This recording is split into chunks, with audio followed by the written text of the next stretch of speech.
And welcome. Just want to say hello to everyone out there. Krista, thank you. And Brian, thank you for coming. It's going to just be me right now, Kurt. Don't know if anybody else is going to be joining. We're a little low staff within the summer time here due to a lot of other stuff going on. But I'm going to just to let you know what I'm doing tonight. We're going to go over one more thing of on uh, John Nelson Darby, and then tomorrow I'm actually going to do a presentation over his actual what he understood via what we would consider dispensationalism. And in doing that, just want to let you know. Then after that, next Thursday, I'll look at doing something completely different. But some people ask me why doing the Darby thing. Well, one thing is for me, I'm interested in it. Hello, and the reason why I got interested is because I myself was starting to question a lot of the current dispensational foundations. It's not that I was completely getting rid of everything out of it. It's just there was some things that I was not able to hold that would be known under Schofield and Ryrie, I uh, and I was starting to change it up that it really wasn't that type of a dispensation. Then what I found is a friend of mine who introduced me to Roy Huebner. His first book was Elementary or Elements of Dispensational, Volume One, and with reading that and what I would say is at least the first 50 pages, it started to understand because he did a work where basically he spent he was like I said he was in another field, but he spent 20 years in the last part of his life uh, working on trying to systematize what Darby actually said. Well, I went ahead and I got a hold of that. I looked into it and I started realizing some of the things he's saying I coincide with. So it helped me to say I could still call myself a dispensationalist in that way. Now, I don't hold to everything that Darby held to. Darby is known as a very high Calvinist. I'm not a Calvinist. I used to be. I used to be a confused Calvinist, I would say, because I kept switching up their definitions to still kind of lean over, because I only knew of two things: Calvinism and Arminianism, and I also knew there was, Roman Catholic and then Eastern. But in doing that, yeah, I'll explain what dispensationalism is in just a moment, Krista. Not a problem. I can understand. And so, in dealing with that, after reading that, I started understanding that there is that Darby actually kind of dealt with some stuff that I'm more seeing. But like I said, we'll find out that it's not there. Now, for those, as Krista asked, what is a dispensationalist? A dispensationalist is one that recognizes that God has different administrations and he's doing different things. I'll give a lot more detail in that where tomorrow, in some ways, where I'll also deal because and throughout the conversation here that we'll have, because I will deal not only with Darby, but I will deal with Schofield, Ryrie, and their two schools. I can even work on some of the mid-acts dispensationalists. So there is a broad camp or different groups in the camp and all, but in dealing with that. But a dispensationalist basically looks and sees that God has different administrations that he is working in. Ryrie did a great job. I would hold that Ryrie did a good job on giving an outline of what a dispensational is in his book on dispensationalism, and that is a dispensational has to have one is God setting up some rules. He has a steward that he tells the rules to, and that steward then goes ahead and gives the rules by which we know how we work within that. There's a lot of discussion and other things as to does in the starting up how many dispensations. Now, to truly be a dispensationalist, it looks like you have to at least hold to 3 dispensations, at least.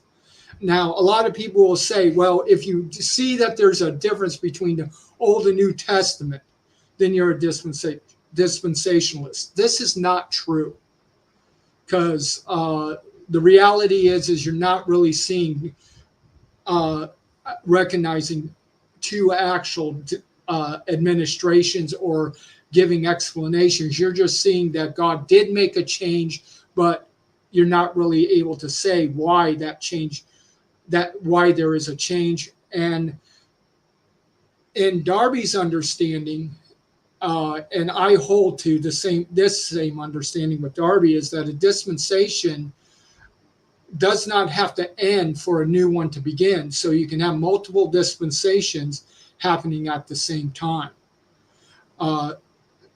And so Krista asked, so what you're saying is God has rules, and he gives those rules to certain people in the present of biblical times. Well, not really biblical times, because when we usually talk biblical times, we're talking about the Bible times.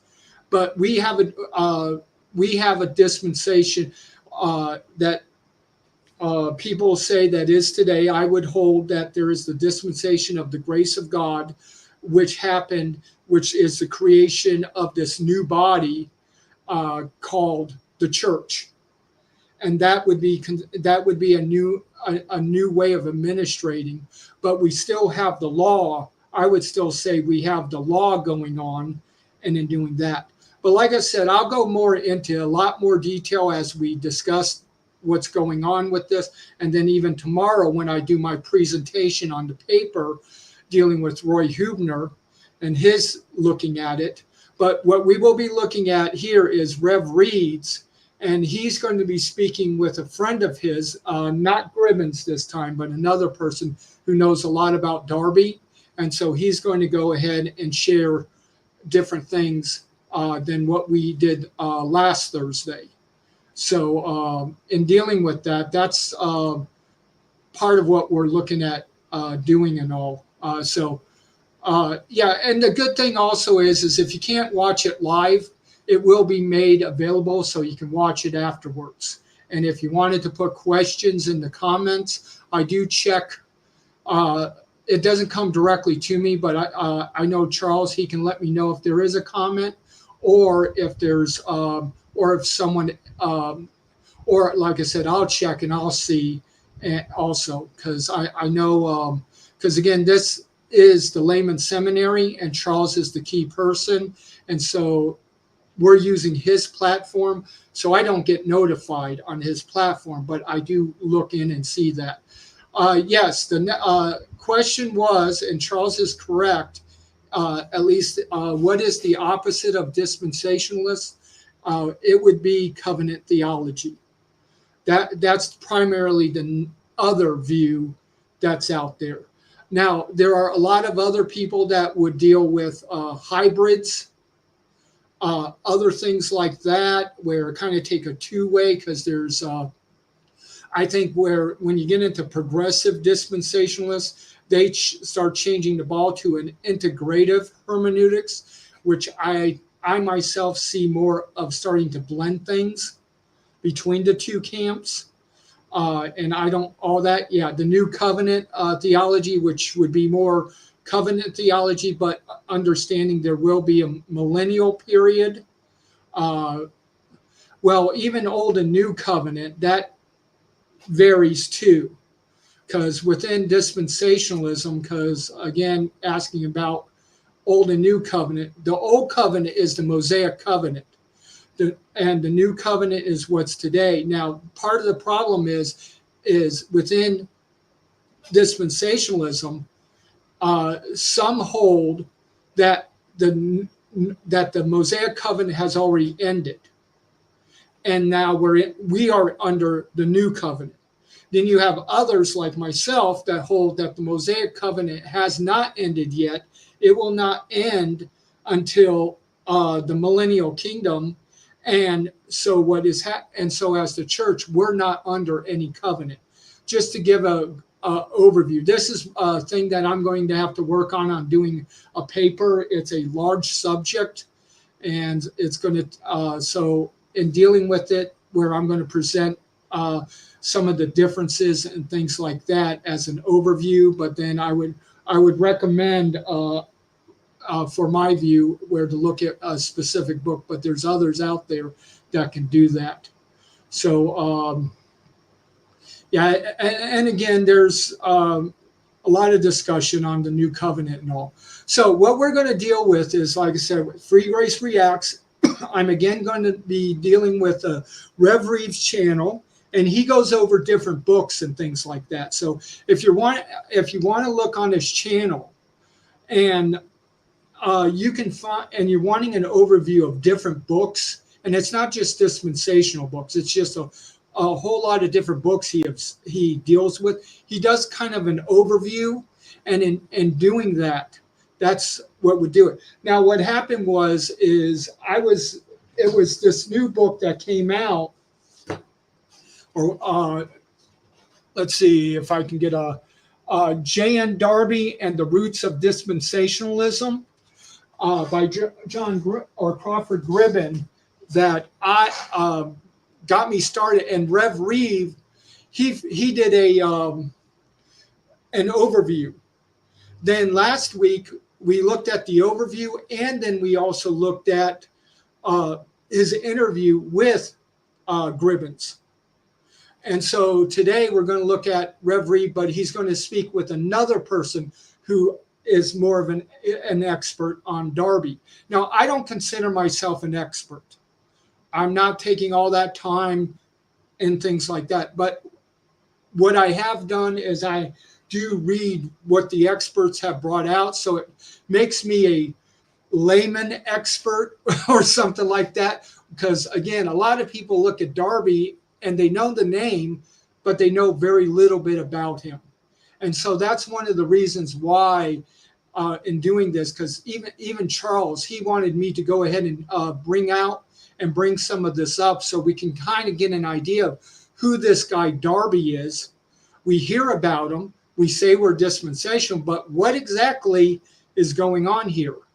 And so that's part of why we went ahead. I'm presenting a little bit of this. Now, like I said, next Thursday, I'm going to do something else just to give a break since we've done it in 2 weeks and all on dispensationalism. And again, just for our minds and for our, in dealing with. But but again, you never know. There might something else come up, and we go ahead and deal with it even more in some other areas. So I'm going to go ahead and start the video here, and we're going to go ahead and deal with a conversation Rev Reeves had with his friend here, who is an expert on Darby. Let me know that you do hear when I do start it.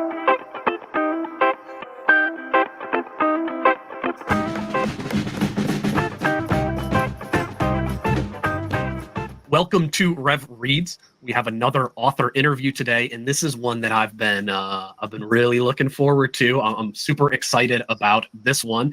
Recently, I reviewed Crawford Gribben's J.N. Darby and the Roots of Dispensationalism, and I found it to be a great, very helpful book, and I hope that you go and watch the review if you haven't yet to see my thoughts on Gribben's biography on Darby and the Roots of Dispensationalism, which is mainly on Darby's thoughts and not so much biography on his life.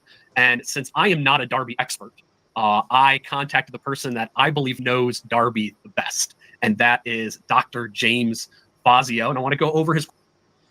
Okay, so again, like I said, Sean Wilson is Rev Reads. It's not for Reverend in that way. It was basically a joke because of dealing with the Boston Red Sox, because he was dealing with baseball and got the named Rev, and then it's Reads, Reads. And so it's basically an emphasis of one of his focuses on sports, and then also that he does do a lot of reading. I wish I could read like that, but frankly, I never could pick up speed reading, because what happens is I immediately start slowing down, focusing on the words, and I never could pick up speed reading. So it's nice that we have people like that. Qualifications just momentarily, because I think that you will agree with me that James is somebody you want to talk to about Darby. James has a THM from Southern California Seminary in New Testament exegesis. He has a D-Min from Southern California Seminary in Christian education, and he just recently, we'll give the golf clap to James, he just recently got his PhD from Queen's University Belfast in history, specifically looking at 19th century Irish evangelicalism, and his dissertation was J.N. Darby and the Ruin of the Church. Did I get that? Okay, so as you can tell, Dr. Fazio does know something about that era. He dealt with the ruin of the church, which actually is a lot of what Darby spoke about also. He also dealt with, Roy Huebner wrote a book called The Ruin of the Church, giving us what Darby was actually saying about that. Again, if you are interested, you could always go to Present Truth, or what is it? I do apologize. Let me get that here. It would be, Present Truth Publishers. And if you go to them, it's a Brethren website, and they have a lot of free books, free PDFs, free charts, things like that deal with Darby and some of the other brethren in dealing with that. But again, most of what Darby was by Roy Huebner, and Roy Huebner went ahead, and when he originally started, he put it, you had to actually buy the book.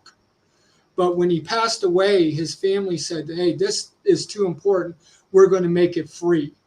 And so they have made it free. So if you are interested in looking into any of these subjects, I encourage you to go to Present Truth Publishers and look there and grab the downloads and things like that. And also, Darby was Irish. So again, getting his degree at Belfast kind of just gives that extra oomph, because again, that's where a lot of the books and publishing with Darby, or his writings and all, but because again, it would have been in the language that they're not so much English, but again, the language that used and all, and or the Irish language. And in dealing with that, that's another reason why I'm not a Darby expert. I don't speak Irish. That title right for it, Yep. James? Yes, All it is. right. And so not only does he have his PhD in church history, but specifically his dissertation was on Darby. Today, he's the Dean of Bible and Theology, as well as a professor at Southern California Seminary. So I don't know who else I would rather talk to about a Darby biography than James Fazio. So James, welcome so much to Rev Reads. Thank you. Good to be back with you again. Yeah, so we're thrilled. Yeah, James was here. We talked about Discovering Dispensationalism before, which he co-edited with Corey Marsh, and also for Forged from Reformation. We talked about that other book on dispensational history. So we got our in-house expert on dispensational history. Okay, I actually went ahead and I got the one Discovering Dispensationalism. And the thing is I'm ready, and that one deals with a lot of citations, and what it's dealing with is it's going beyond the one book that I can't remember his name wrote about dispensational, but he dealt with every time he saw the word dispensational, and we can't really grab a hold of it that way. And that was one of my issues and I've talked with him and all, but what they did under Discovering Dispensational, they took the idea key ideas of dispensationalism, and they looked throughout history, and they said, were there other times that these ideas, and of course they found out these ideas were, again, we see in the Bible, we see in the 2nd century, 3rd, 4th, the Middle Ages, the Reformation, throughout all of history, we see these thoughts, maybe not all put together, but we do see that they have been presented. So that's another book, if you're wanting to grab a hold of the foundation and all, would be Discovering Dispensationalism. With James Fazio, so I'm thrilled to have him here to talk about Crawford Gribben's book, J.N. Darby and the Roots of Dispensationalism. So let's start off with a question I think should be asked first, as far as for Gribben's book on. Okay, again, this is the key book that we're dealing with, J.N. Darby and the Root of Dispensationalism. Now, again, Dr. James Fazio will go into more detail than just the book, but the book does give a lot of overview and things like that, but it isn't dealing so much with, again, with the actual systematizing and all that of what Darby believed, but it's basically dealing with the kind of a simple biography in the preface, then dealing with his soteriology, dealing with his ecclesiology, dealing with his pneumatology, and dealing with eschatology, and those, and which were the 4 main areas that that really dealt with his whole life and in his teachings and things like that. Though he dealt with a lot of other subjects too. On Darby, and that is, why should anyone want to read Crawford Gribben's writing on Darby? Because I didn't know who Crawford Gribben is. So why is somebody that we should listen to? Why is he someone we should listen to on the subject of Darby? Well, I'll tell you this. 7 years ago, when I was looking to write a PhD on John Nelson Darby, I looked to Crawford Gribben and to study under him. He had been previously involved in premillennial research as part of a study group that launched at Trinity College Dublin, where he had been teaching for several years. He had he'd done a lot of work on Darby, a lot of research on Plymouth Brethren and millennialism and perspectives on premillennialism, specifically dispensational thought. So I was looking to study under him, and by that time he had actually transferred to Queen's University Belfast, and so that was the reason that I went to Queen's University Belfast. It was to study under Crawford Gribben. So he is one of the leading experts on Darby, researching, writing today. Who, if somebody wants a university degree, that he's one of the few ones taking on those kind of projects. And I have to admit, with the fact of Dr. Fazio doing that, where he could really learn and all, and makes it will make it a very interesting conversation as we go on, and in doing that. So, with the studies and things like that is going to help with giving us even more of an understanding of who Darby is. And it was a wonderful experience for me to do so. In fact, he and I read through Darby, and we were discussing many times, probably on more of a bi-weekly pattern, but over the last 5 years.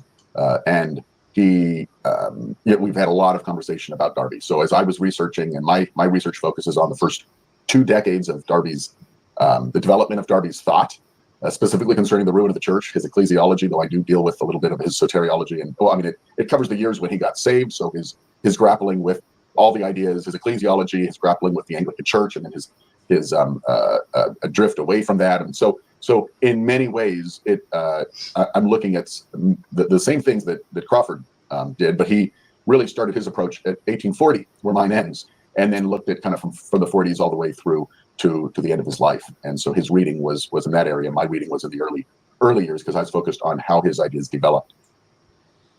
Yeah.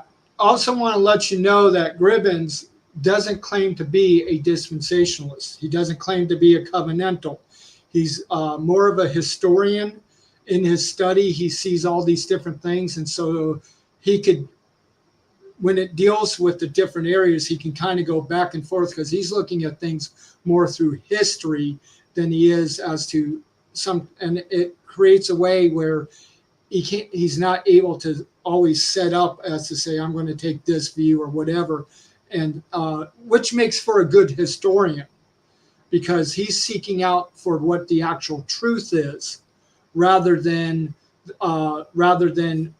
just trying to deal with dispensational and, oh, I'm a dispensational, so I got to prove dispensationalism. Fazio is a dispensationalist, but again, with his work and what he's doing and why he did things, he did it in such a way where, again, trying to deal with the truth. And this was the same way with Hubner. Wormcheck is another guy that does, where really focusing on what did actually Darby say. Because I will admit, when we get into the non-experts, what happens is all sides, dispensationalists, non-dispensationalists, are making a lot of unfactual things about it.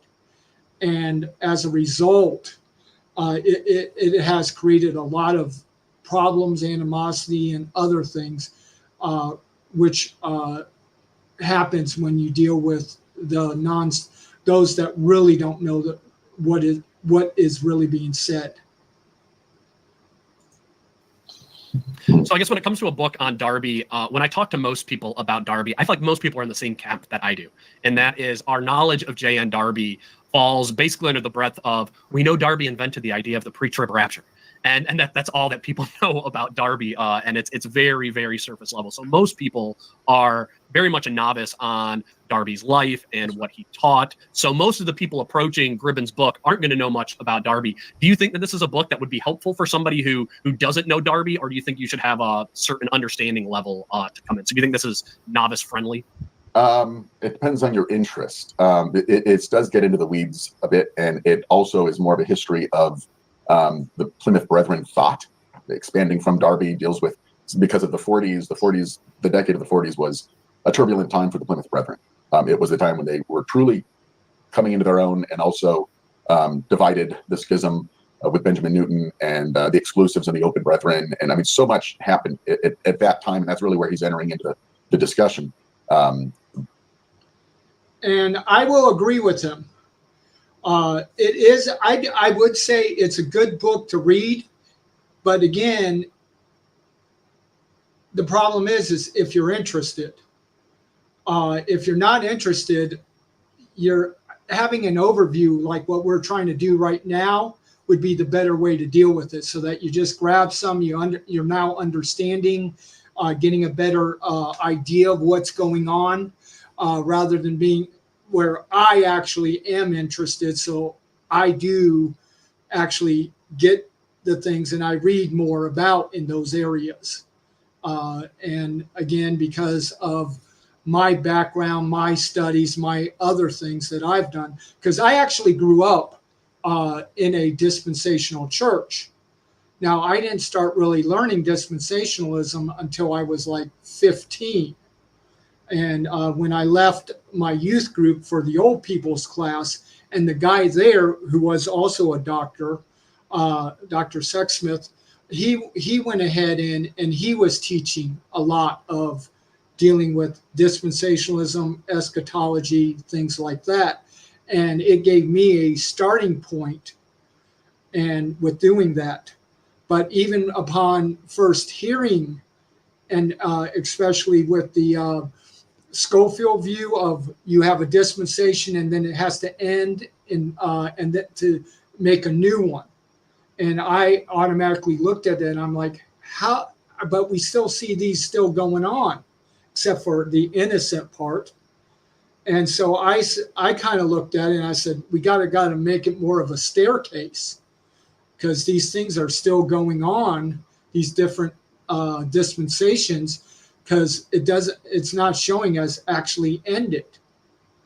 And then as I formulated, there's even more in doing that. Let me see. Krista says she goes ahead and says, dispensation usually is a literal interpretation of the Bible and believes that divine revelation unfolds throughout the Bible. That's one aspect. That's more to what would be considered the literary or literal, grammatical, historical hermeneutics, in which we find the literal meaning and in dealing with it. But that is one of the things that of starting to make a dispensationalism. Because again, we take it from, because of that literal understanding and trying to find a literal meaning. And of course, we understand that there is all these different forms of language, forms of poetry, proverbs, parables, history, didactic, or that of just teaching, things like that. And from that, we have to take it in its context, in its years and dealing with.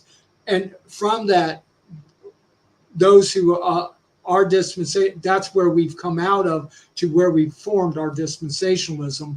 It's not, and I will admit, we are not, dispensationalists are not in 100% agreement with one another in all areas. In fact, in most areas, we deal with a lot of differences, things like that. But that's just the reality of dispensationalism. With its, because even Darby teaches, Darby never actually called himself a dispensationalist. He used the word dispensational in multiple meanings, and he never really systematized his understanding.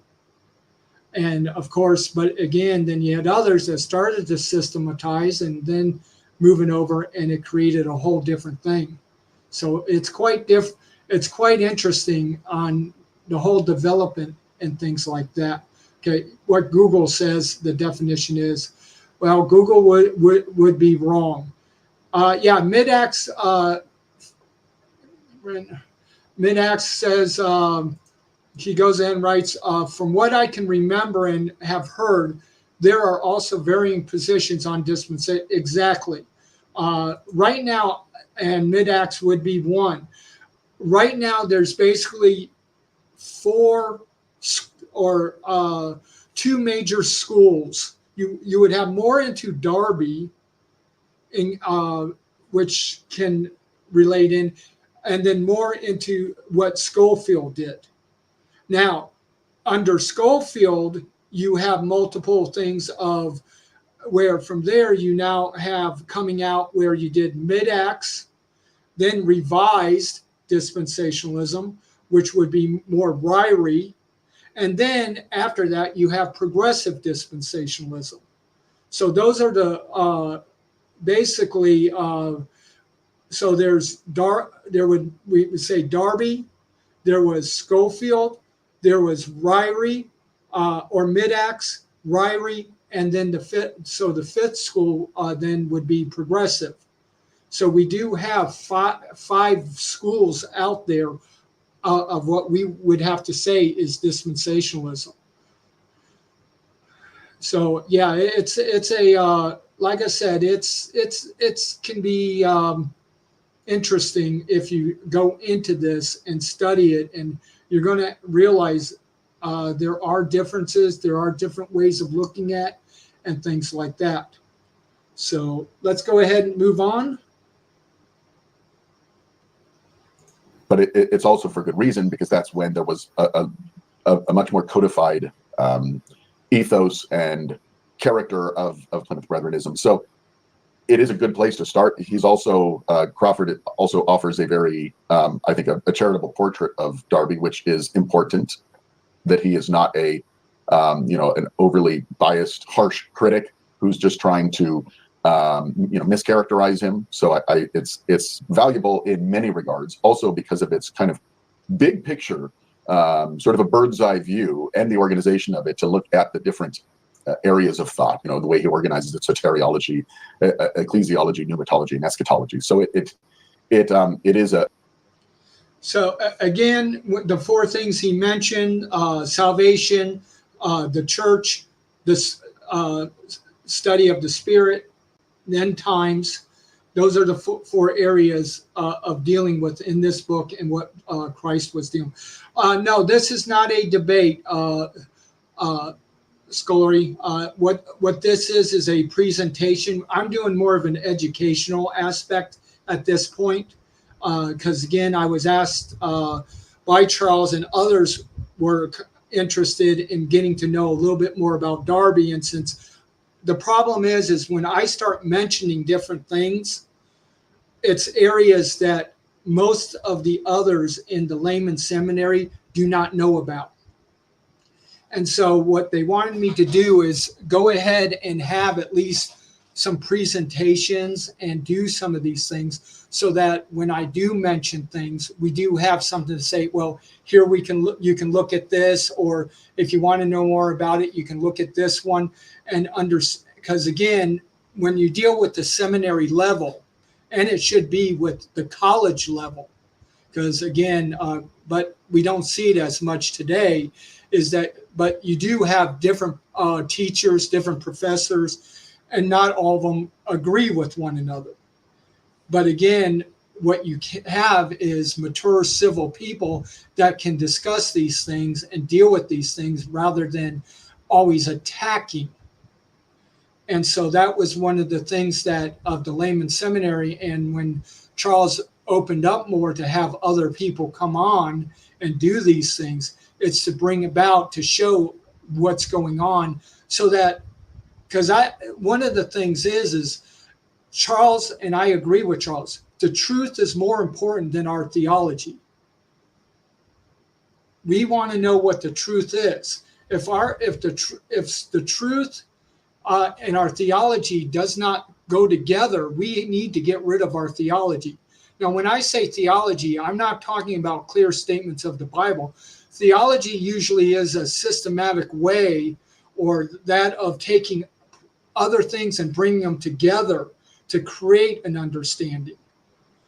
So if we are doing something and it's not actually scriptural, and it gets proven, then we need to change up our theology. We need to change up how our thinking is and come in line with the truth. So this is part of the reasons why we sometimes will show some very different things, and why we do have also debate videos, and we go through and we show the differences in thinking. And even when we have a panel, you will see at times we're disagreeing with one another. But again, we try to do it in such a way that it shows that even as we disagree, it shows a way that how fellow Christians can disagree and be able to still be unified in Jesus Christ. And so that's because, again, that's one of the key things of Scripture, is that for the body of Christ to be unified.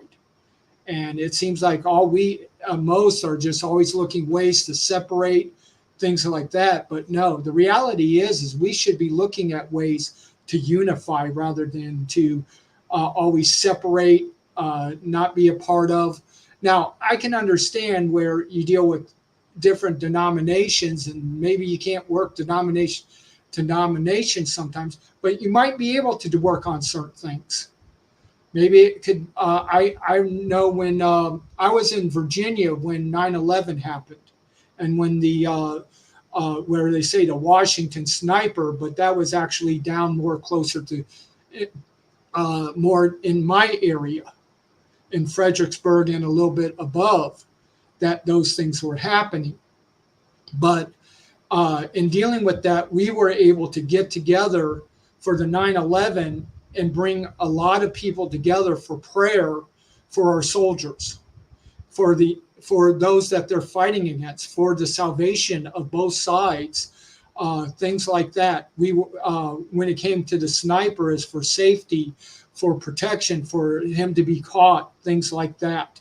So there are things that we should be able to work with, and then there's things we may not be able to because we just aren't in line. But that doesn't always mean we are giving up the unity and doing that. So yeah, and I was part of a lower I, growing up in the Conservative Baptist Fellowship, but then other Baptists and things like that. So I understand. I've been around a lot, and then when I went up to Liberty, I was dealing with a whole lot of different denominations too, and learning to work with them, and so that we can deal with the gospel being presented, dealing with equipping the saints, and things like that. And you learn to find how to work and things like that without compromising. Again, that's one of the things is we don't want. But there were things we understood wasn't the issue of what we're dealing with, so we're not going to make it an issue when we're trying to do these things. Okay, let's continue on. A big sweeping view of these things, but it also focuses on those areas less so with a view to Darby himself. So you don't see the man as much as you see the thought. That's the focus. Yeah, no, I actually liked that it was a focus on the thought. Yeah, I think that's the most important thing about Darby. Right.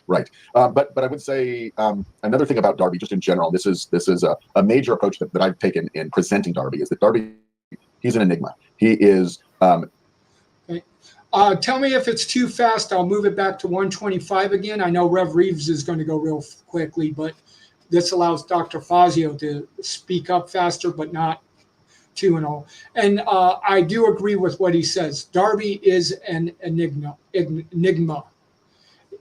We know the name, but we really don't know the person. And so that's part of what's happening and all.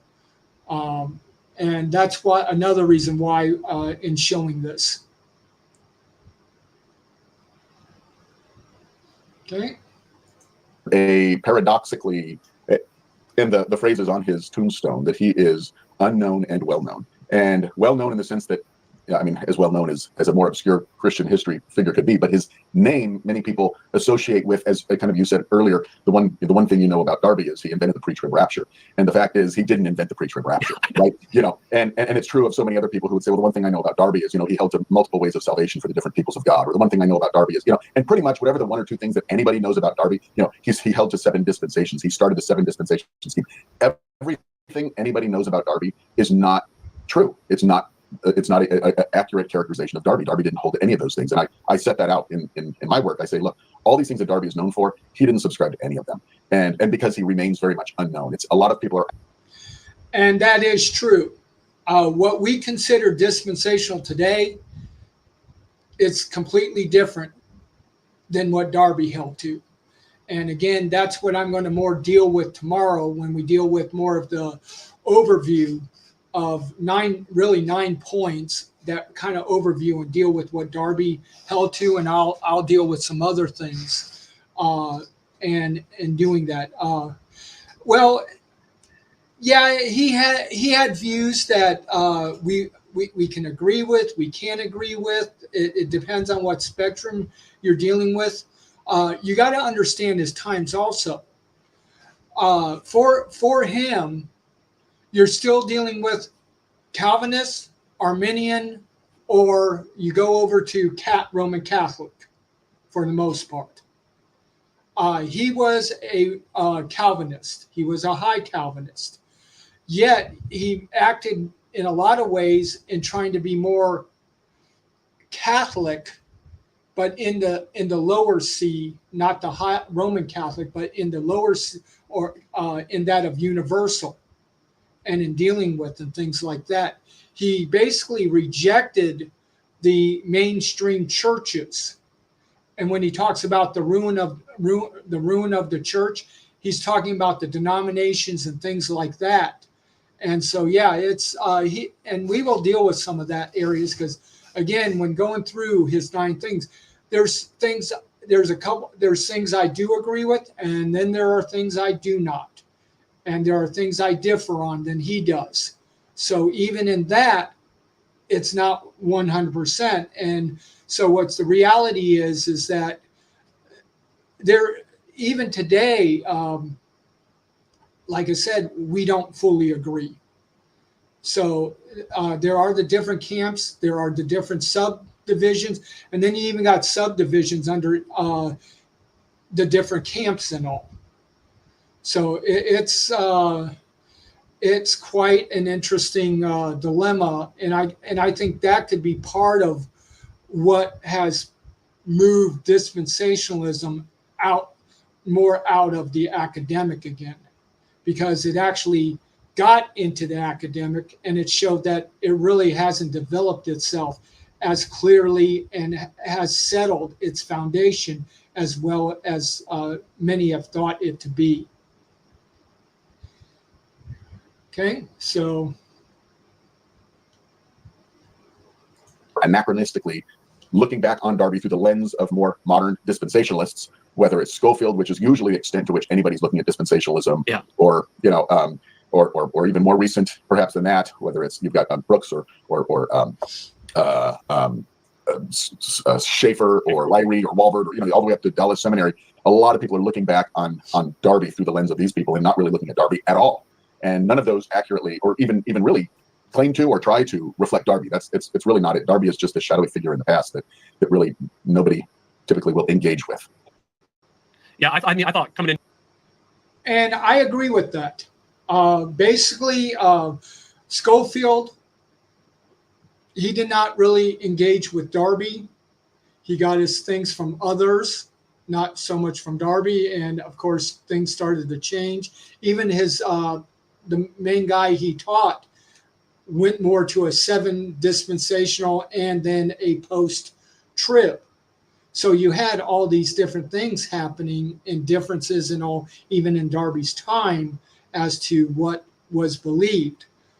Then basically after Darby passed away and things started to move on, a lot of them moved more away from the Calvinist settings and all, and kind of went into different areas, and in doing so, and changed, and of course changed up, and doing that, and then of course you got, like I said, you got Schofield, Schaefer who started Dallas Theological Seminary, Ryrie even, and none of them actually dealt with Darby. That was the most disappointing thing with Darby or Ryrie's book, is he actually didn't interact. But I don't think any of them really knew what Darby did. I have a book on my bookshelf that I did years ago, and basically he was claiming that Darby held to the 7 dispensations, but he didn't hold those as dispensations. He held them as maybe ages. He used them as a different thing. And the problem also is that he would use the word dispensational or dispensation or dispensations in the common vernacular, but then also in the biblical vernacular. And so again, Darby was very confusing in what he wrote, and it takes a lot of looking in and things like that to grab a hold of what Darby is actually saying if you're reading his actual works. Into it from my perspective as a novice, probably the only thing that really I would have liked to have had more background information going into it was about the split with the brethren that you mentioned, like the exclusive open brethren. That was one thing that he just sort of, the way he talks about it, you should probably have some background information on what it is, because a lot of times he's talking about this is, but I'm just going through for a look at what Darby said about stuff. There is a good book out there. It's been out for quite a while, about maybe almost 2 decades now, called The Story of Conflict. And its entire focus is that conflict alone. Benjamin Newton and Darby controversy. It's called The Story of Conflict, Paternoster. I believe, I know they originally published, I think they're still publishing it, unless somebody else has got it, but it's still available, and that's the focus of it. So if somebody has read other books on Darby, and they feel like they are familiar with Darby, they've read the synopsis of the Bible maybe, and some of his other letters and writings and so forth. What do you think someone who is already familiar with Darby will be able to glean from Gribbett? What do you think might be some unique contributions he brings to the thought of Darby, those who are already experienced? I would say anybody who's already, at least to a cursory level, familiar with Darby, this book would be a tremendous value, because if you know even a little bit about Darby, this will help. As I said, the big picture, the trouble with studying Darby is that there's so much, there's voluminous works out there, even just of what's published, and not to mention what is not readily available. So there's just so much that Darby wrote, and almost never organized in any form or fashion. Besides that, you have a body of literature that was produced over 60 years, at least 50 years, that is quite diverse, even in the views that he expresses. And Crawford will point that out, that there are times that, he can almost seem to argue both sides of an issue, or because he has changed his position. So the development of his thought, especially when you've got writings going back to the 20s and then all the way up to the end of his life in the late 70s, early 80s, sometimes there are multiple changes and it may not even. And that's even the reality of us today, especially if you're saved at a real young age and you start learning and things like that, and then you start changing. And I look at my life and I look from, and like I said, I've been saved since the age of 4. So even in there, you're looking at as a young, you're learning and things, and then you start changing even that because you learn more. And then I've been going to a Christian school since 4th grade. So you have that along with church and other things that we did, conferences and things like that. Then going off to Bible college and then seminary. And then I actually get out of seminary. And that's when I have to start really getting rid of, starting to really deal with the questions I have and say, okay, let me get out of make sure I'm not just indoctrinated with a view and knowing if it's, or what do I really hold to? And of course, I've changed as a result of that too. And this is the reality of us all. As we grow in the Lord and things, we are going to change and we are going to look at things different. We're not always going to say, I agree with what I grew up on everything. But again, if you are, I will admit, I went back because I got confused. I got into Calvinism. I only was given the choice of Calvinism and Arminianism, and I didn't understand that there can be more than that. And the reality is it made me, as I said, a confused Calvinist. And as a result, I get out of school finally, and I start really studying, looking in and things like that. And I finally shaved off all my Calvinism for the most part. But I'm sure there's still things that linger or creep back in and things because of the old way. But again, I got to keep renewing and understanding again, looking at what God's word actually says. So If he changes, it also could be that he is very robust in his exegetical engagement. So that, think of it this way, we have this problem all the time where people, if you could preach a sermon from Ephesians, Paul's statement on being saved by grace through faith alone and not of works, and then the next Sunday, if you were to preach through James, somebody would think that you're all over the place. You've changed your you might sound a little different. Yeah, right. And so there, especially when we are used to organizing our thoughts according to systems or people or characters. Calvinism, for instance, is one which, Crawford points out that he's Calvinistic. And yet, there are certainly limitations to that. Darby would not be a self-described Calvinist. And of course, we quickly gravitate toward these labels. It's because that we say, hey, that's going to show you exactly who I am based on this or that. The brethren would completely eschew all labels. They would. And that is true. Darby did not like labels. He did not like to be labeled as anything. Even when people, those that were against Darby started calling Darby's followers Darbyites, he didn't like that. Darby actually didn't even like really putting his name, where having his whole name on something. And that's where we get where you may have heard just JND, because again, instead of putting John Nelson Darby, they went ahead, he got it to where it just be JND, so that it was now then recognized that this is Darby. But he actually didn't want to be that be someone or be put out as boisterous, look at me, things like that type deal. In fact, he wanted to do more with evangelism and that of sharing the gospel and seeing people grow than even writing, but he understood that writing was a necessary thing. And as a result, he dealt with so many different areas. He dealt with science, he dealt with moral issues, he dealt with history, all these different things. But the one thing he didn't so much, and he may have dealt with more of the moral issues in politics or something like that, but he didn't believe the church should be involved in politics. So you have all that different things going on.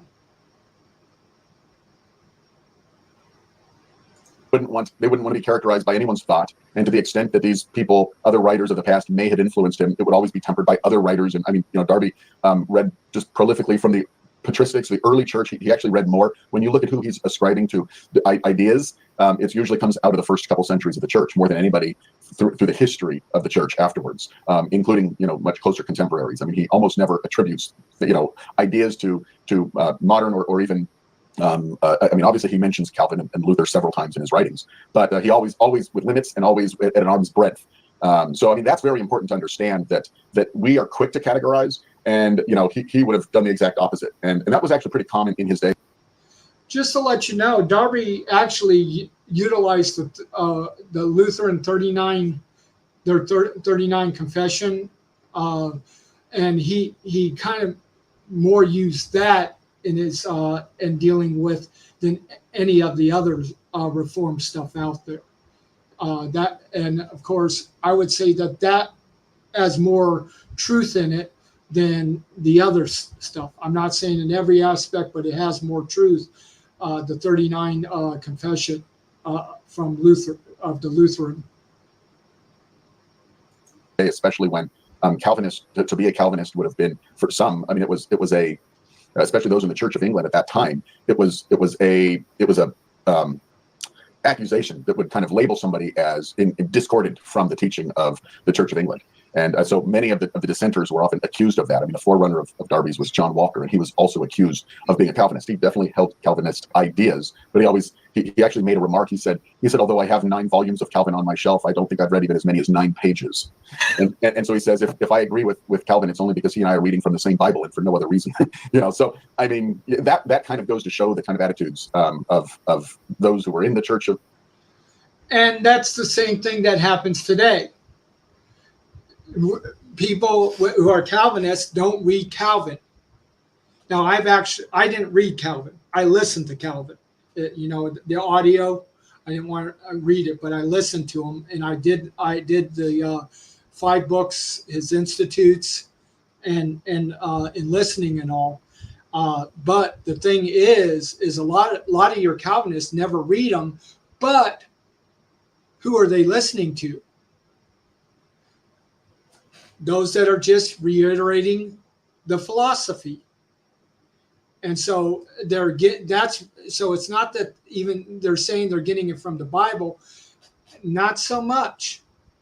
Again, it's the culture of the day and that of what they're being told, what they're being there, and they still keep with it. And of course, the good thing is by this time with Darby's era, they weren't killing off each other. So it started to allow for more of a dissent in everything, and to say, well, I'm not going to, but in dealing with that. So it did start opening up, because again, Darby bringing up a dispensational understanding really went against a lot of the Reformed thinking.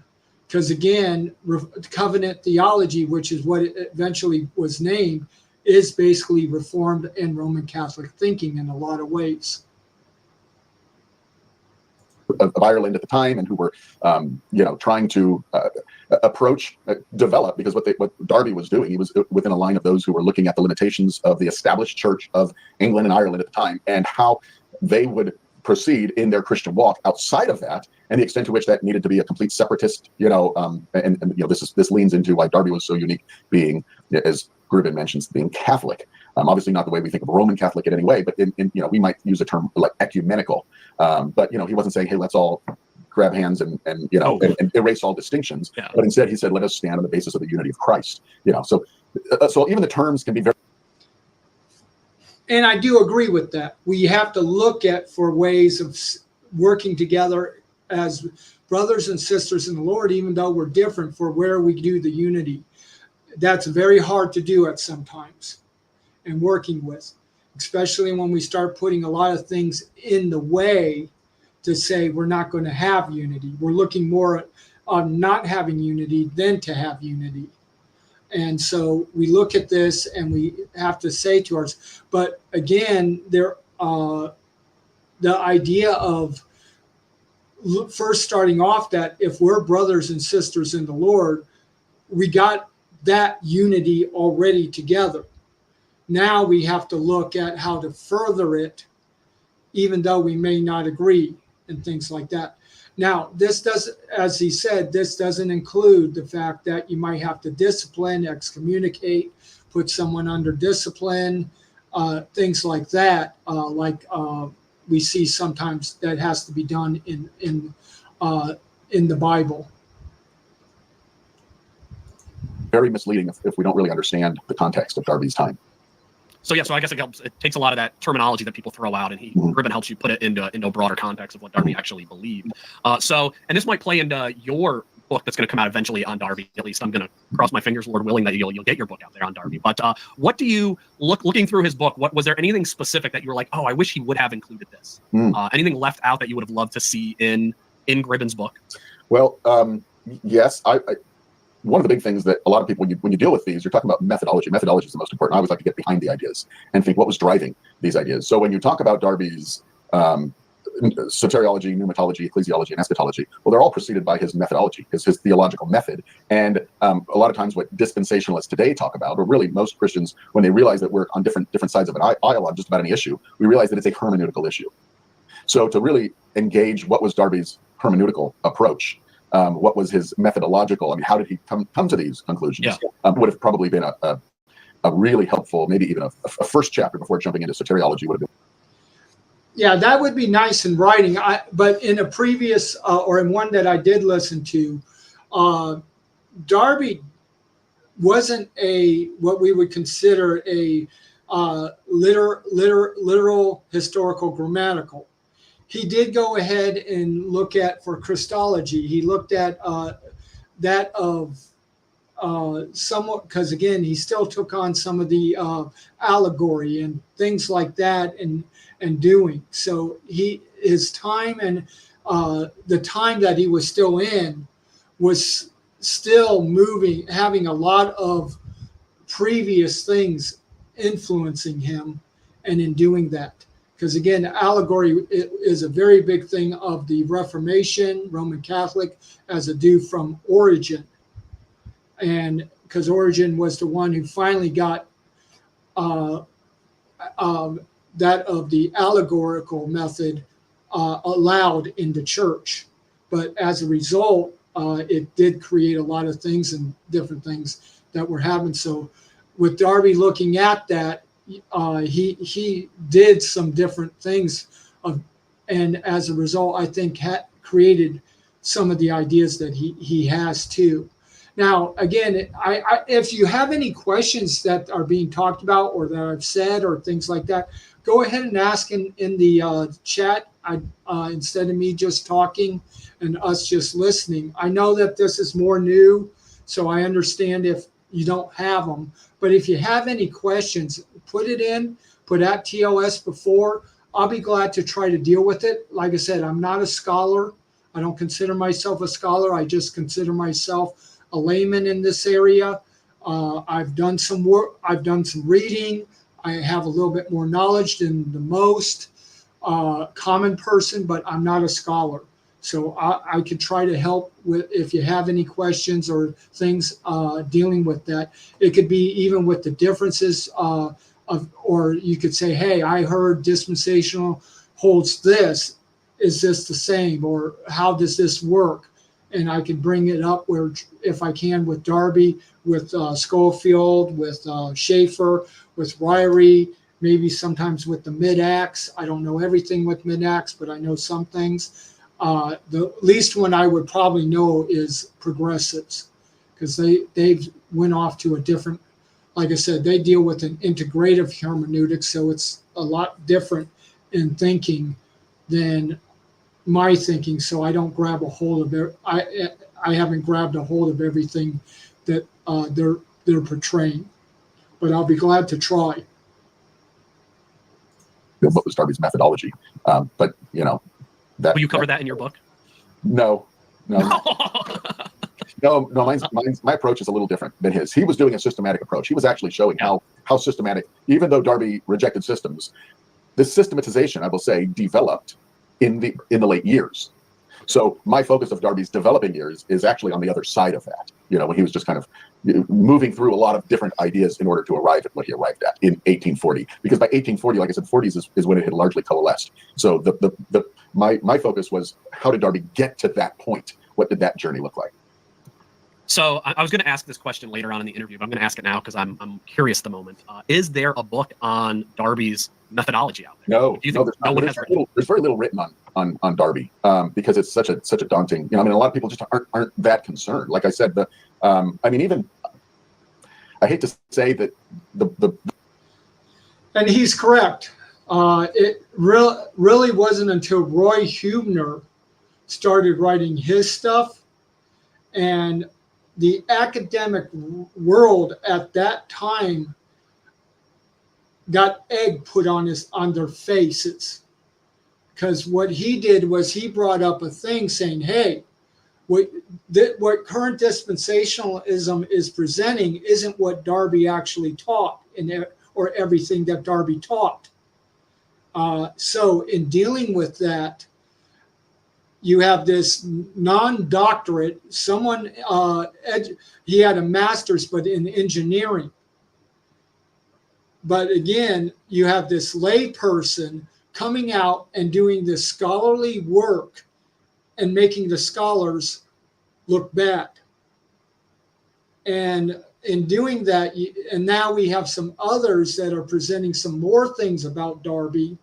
Like I said, you have the author here, or with Gribbins, you have Fazio, you have Wormchuck, just a small handful of people that are wanting to do this, to give at least something out there, so that now we have a little better idea of who this man, John Nelson Darby, is, just so that when we talk about it, we can actually have an idea of where's the differences, why are we claiming John Nelson Darby as the founder of dispensationalism, when the current dispensationalism really is quite different.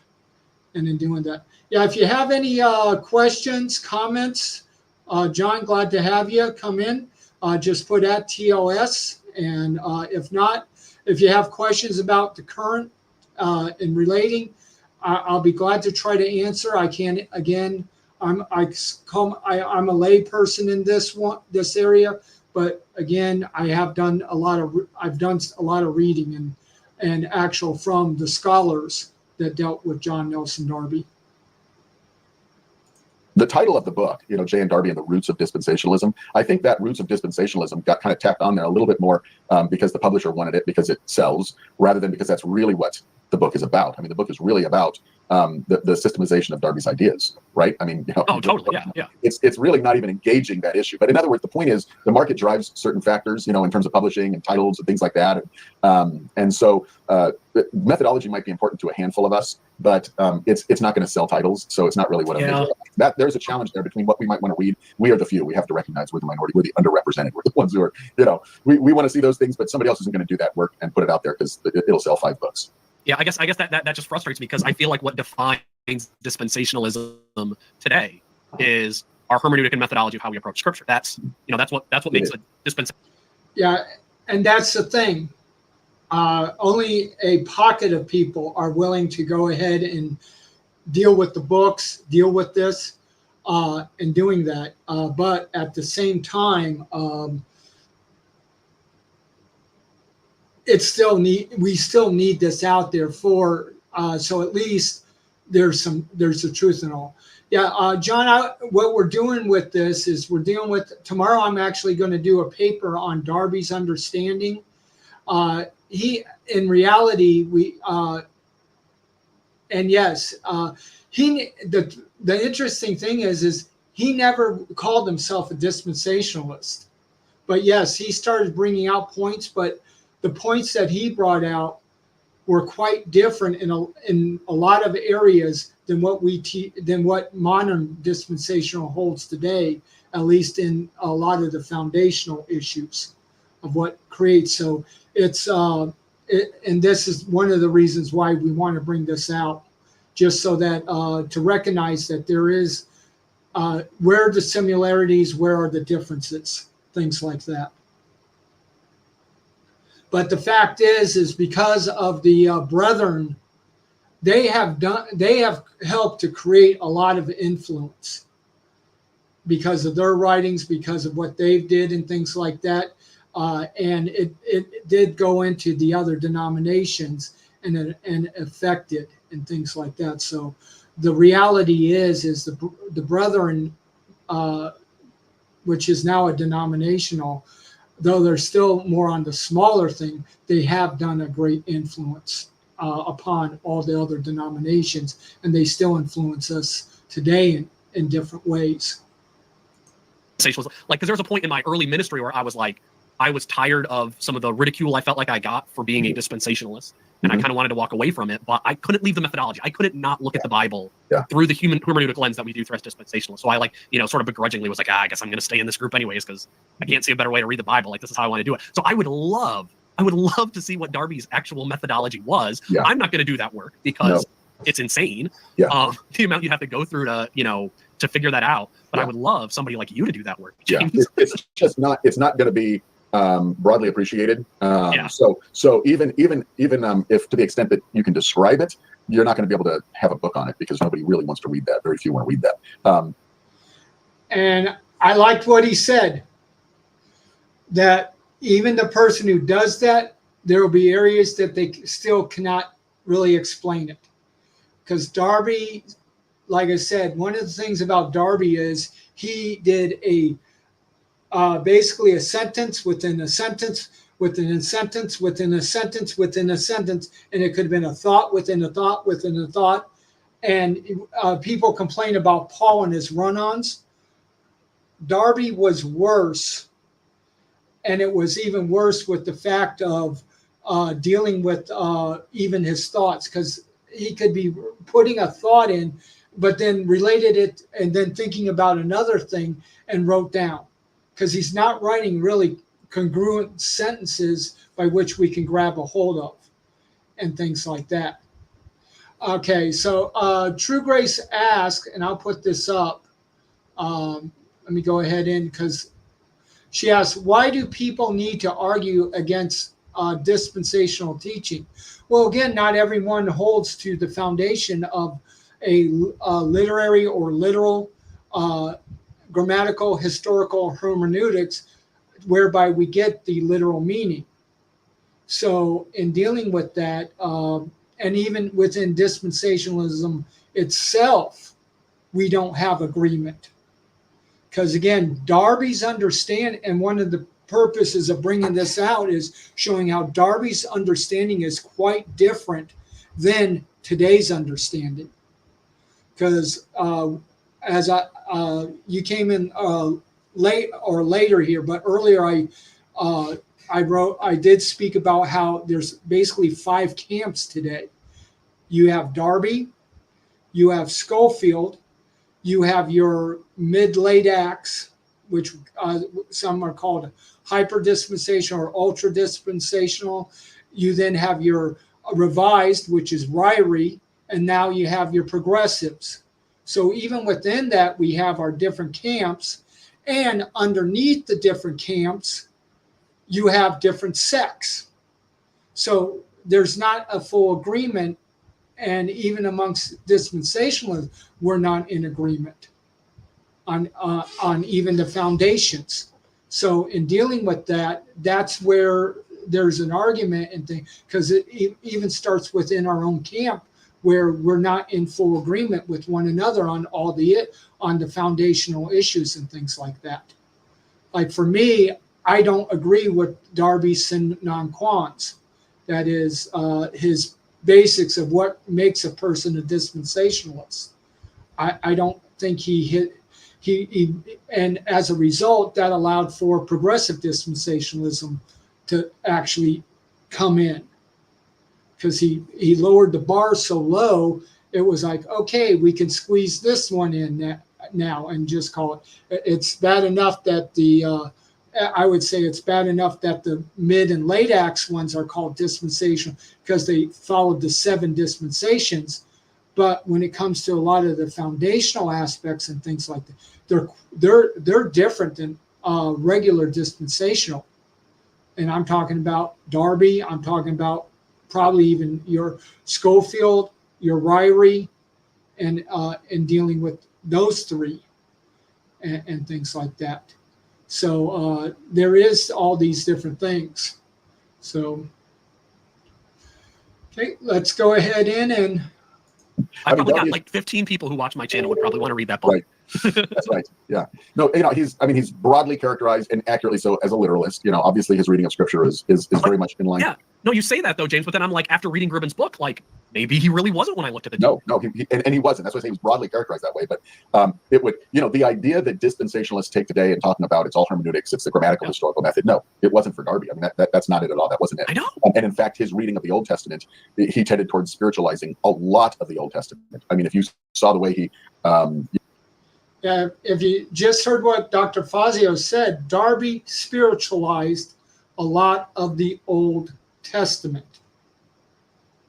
And I agree with him. Darby still had because again, you're dealing with coming out of the Protestant Reformation, which was still a lot of Catholic, and then dealing with that, and now you're dealing with all these other subjects that weren't dealt with but just dragged over, and in doing that, and so in dealing with that, there is a lot out there to look at, to study.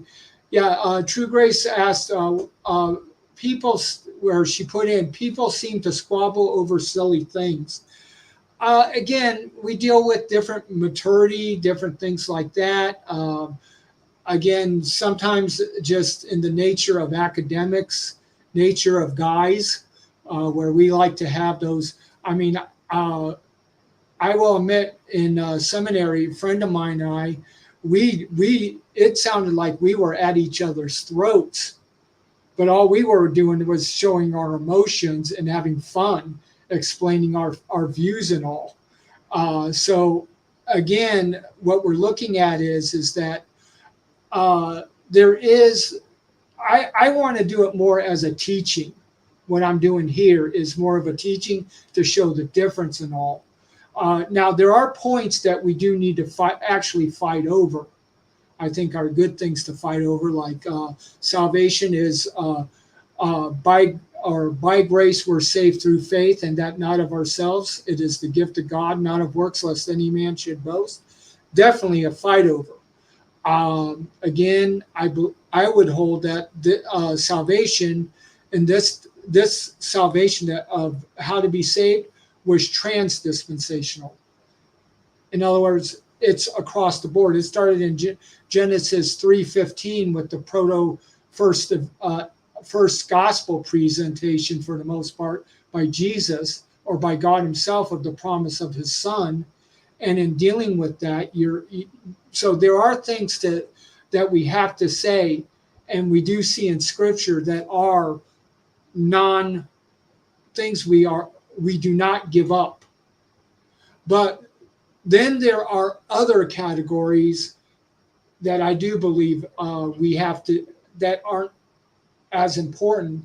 But again, it depends on your areas and things, and being able to work together, and how you put it together and things like that. So you have to look at it in the different ways.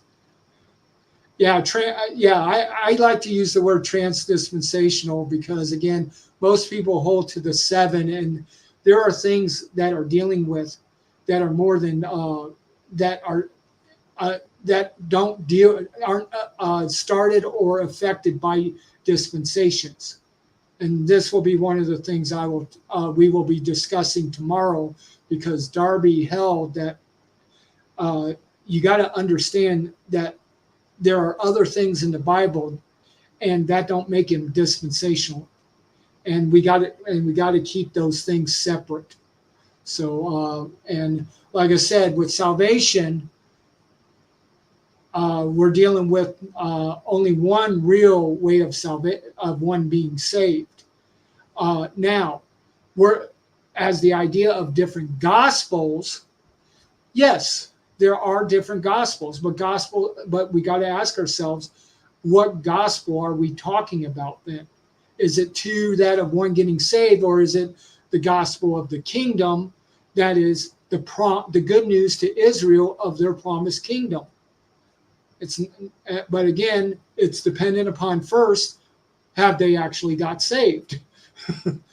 Things like that. So need to work with a lot of these different things.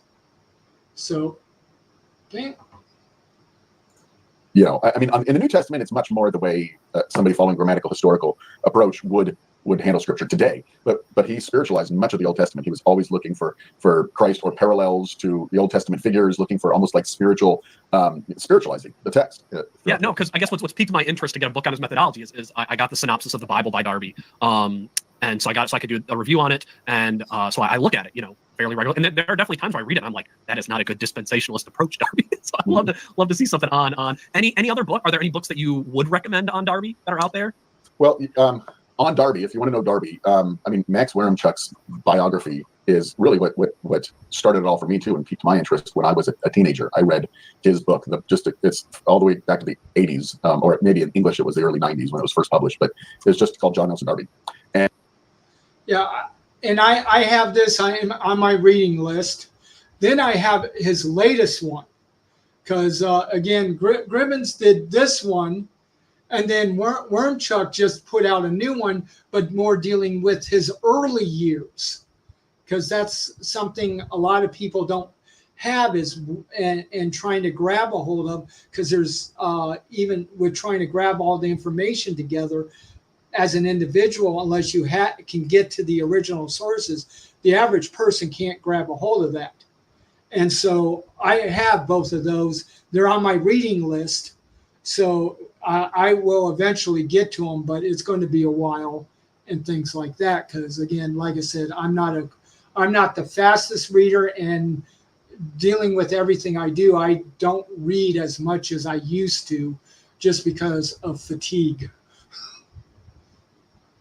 And SES Press has produced a updated and expanded, because it went out of print. It was Luzo Brothers, which is a defunct publisher now, but SES Press picked it up and put it out a few years ago now. So that is a very good starting point and a good look. Again, I think Max Waremchuk does a good job looking at the person, his ministry. I mean, I talked about methodology. Another thing is ideas are important. I'm a historian of ideas, really. I mean, I'm looking at Darby's thought, and that is, so it's important to look at the ideas, but you really need to look at the person and the ministry that they carried out in their life of, what did these ideas motivate him to do?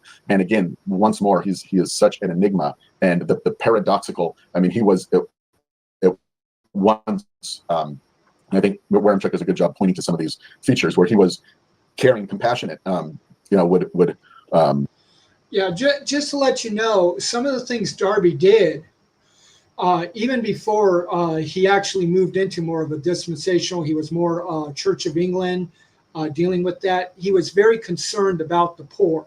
Now, his early life, he was in a family that was very well off, very well connected. So he was around bigwigs, very esteemed, high people. And his schooling and things like that, he had excellent schooling and how that all worked and things. But he actually started off where he was looking at law school, but he then went the other direction and went into that of the clergy. Now his older brother went into the clergy also, and that may have been part of the influence and things like that. But as he did that, his ministry, he dealt with a lot of the very poor and things like that, and organizing, helping, giving them the gospel, things like that, and also, but and that's been a lot of his ministry.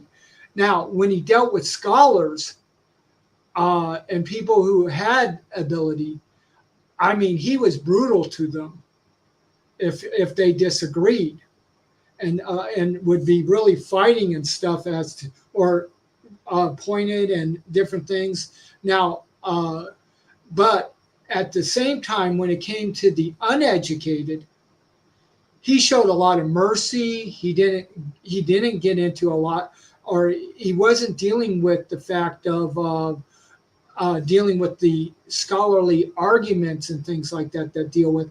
He was more dealing with the actions. Yeah. He basically was a missionary in a lot of ways.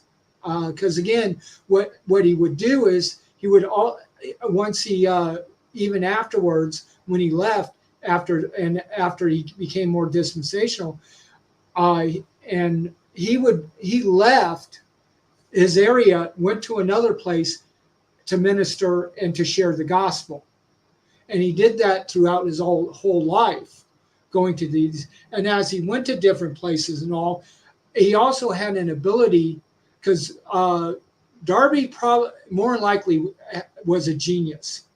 His IQ was up there because he had the ability to learn and grab a hold of other languages.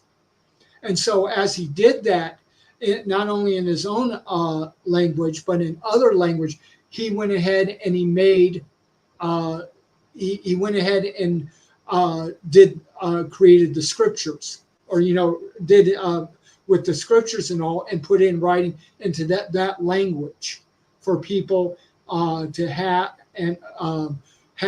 but because the printing press was there, they could create it, and he tried to do it in such a way that they could get it for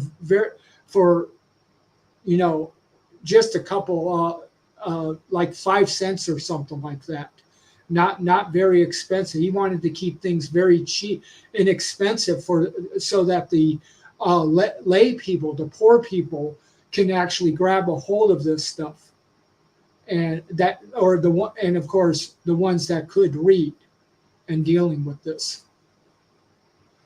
True Grace asks,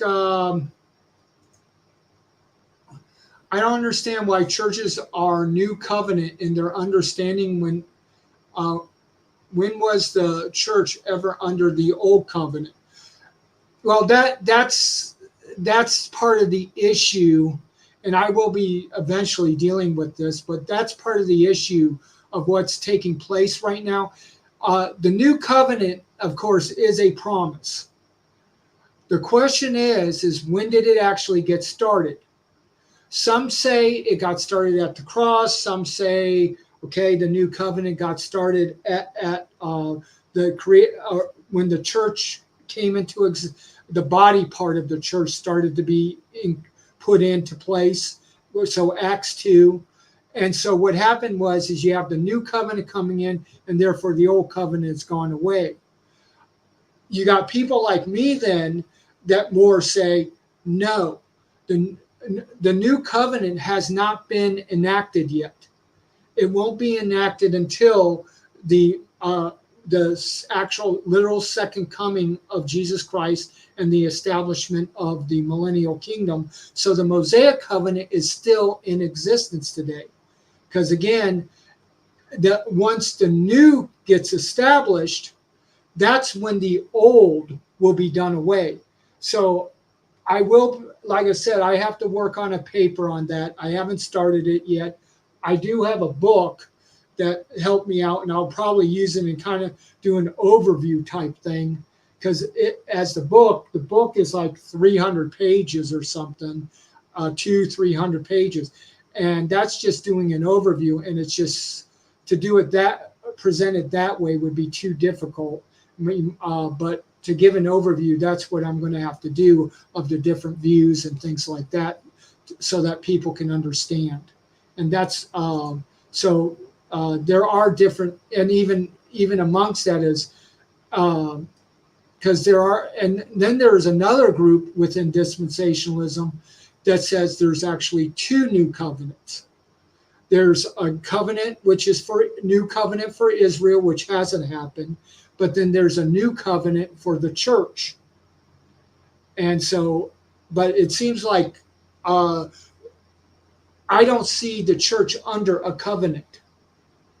And so it's one of the things. So that's where the other two, those that say the new covenant is for multi-people or users, others say there's two new covenants. They want to put the church under a covenant, but I don't see that we are under a covenant. So but again, even amongst dispensation, and this has always been a discussion, even back in Darby's time, as to when and different views. So this is not a primary issue of dispensational, but it is something that gets discussed. Okay, got a question here. What are you saying, Kurt, about Darby and the poor, that he just preached to them or gave help practically in some ways? He did both. Again, he would organize things, help to organize. He himself may not have given certain things, but he would help with the organization, and helping, bringing money for the poor, those that were rich to help out the poor, things like that, and get those type of things. But he because after his parents died, he was given a stipends that was enough that allowed him to travel and things. But again, he didn't have an elaborate wealth, but he had more than most, which allowed him to do all this traveling and all. So he didn't have the money to just give away, but at the same time, when he went to places, he organized things for those that do have to think of the poor, and having that to help out and create things like that. So, hello, Christ is the truth. Glad you're here. So that's part of what Darby did on his missionary. In a little way, he may have been. Again, we see that in the Catholic Church. We saw that with some of the Protestant Reformation churches. We even see that within today's doing the churches that send out missionaries and in dealing with that. But then we do see others where they don't do anything to actually help the poor. All they do is go in and give the gospel. So it just depends. Okay, let's go on. Extend himself to the needy or to the underprivileged.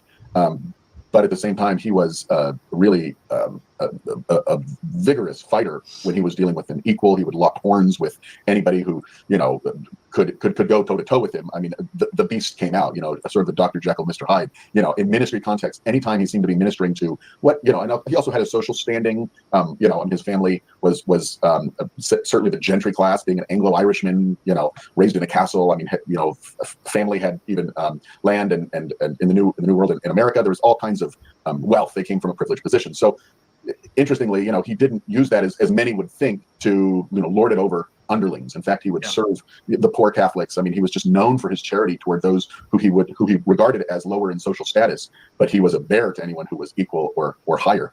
He took that. Okay, just like I said.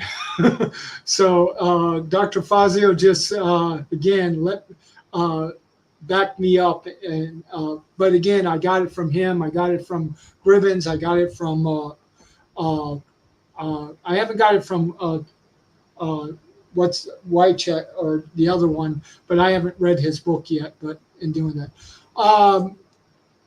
Simon goes, at least Darby didn't have his theological opponents killed off like Calvin did. Well, again, you got to remember, things changed by that time. They quit all the killing of one another over theology. Now, I'm not saying that there's probably a lot that want to bring it back, but I'm glad that they quit that, because because again, that's when basically the Protestant Reformation ended, and when it ended, so did the killings and things like that. But we got to remember that these type of killings was happening under the Roman Catholic Church also. They were killing off their enemies and things like that. And you still have the whole, in Ireland, the Catholic Protestant conflict that's going there.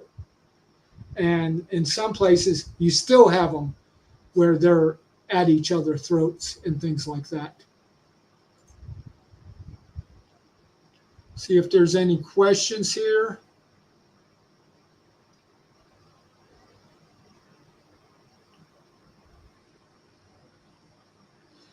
Okay, yeah. As Charles put in, and next debate is with Will Kinney on August 17th, and this is his discussion, King James onlyism and things like that. While we're at this, Charles will not be doing anything tonight, so it's just this, and then we will be done for the night. But you never know with Charles. He says, I'm not going to do anything, the normal stuff, but he stays up, and then if he can't go to sleep or whatever, he may go ahead and start a program and do something and things like that. It's always interesting for me. I wake up and I look in and I say, well, Charles did something else, because he does a lot of things in dealing with at night because of his schedule and things like that.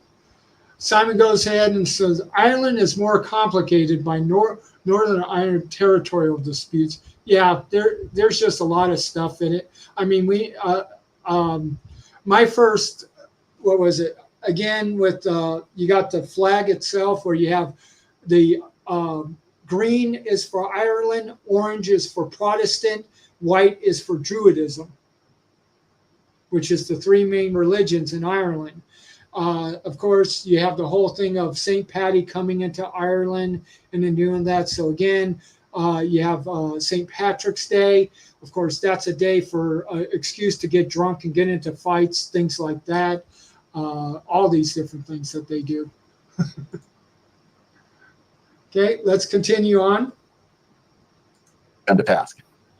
So Weirm Chuck shows us about Darby. Anything else to recommend, or is that?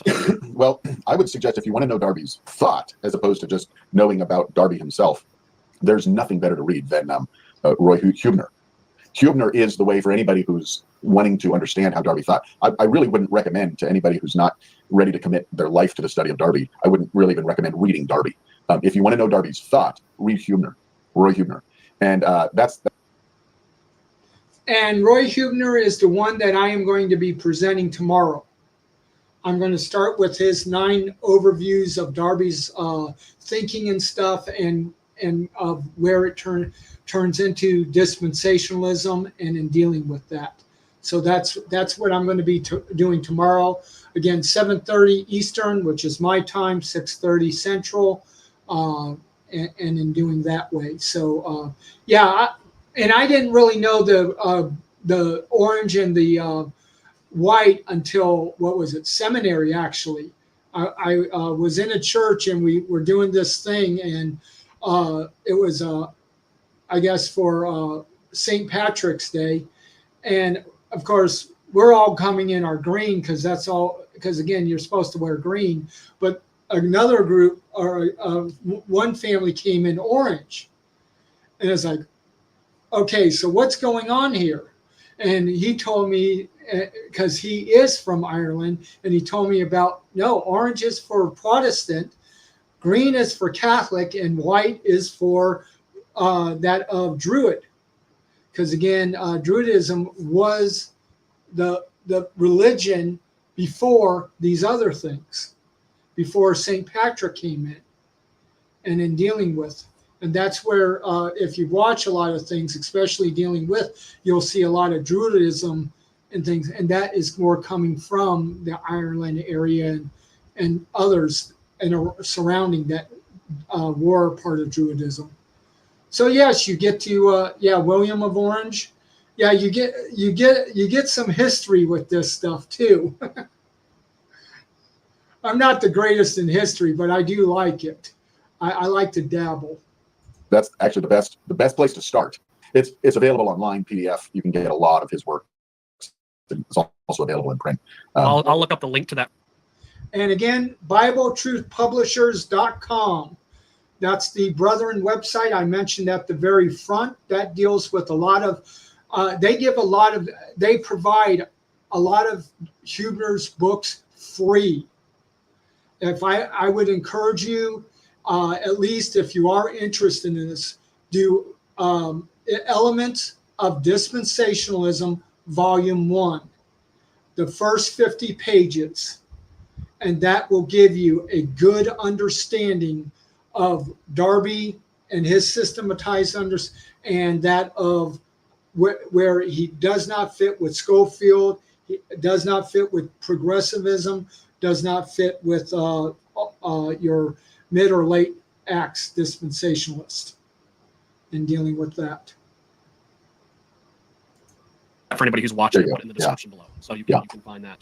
So we got Huebner, we got Wormcheck, and then we got Gribben. Do you have any issues with Gribben's overall portrayal of Darby? Do you take any issue with any big picture things he might have brought out about him?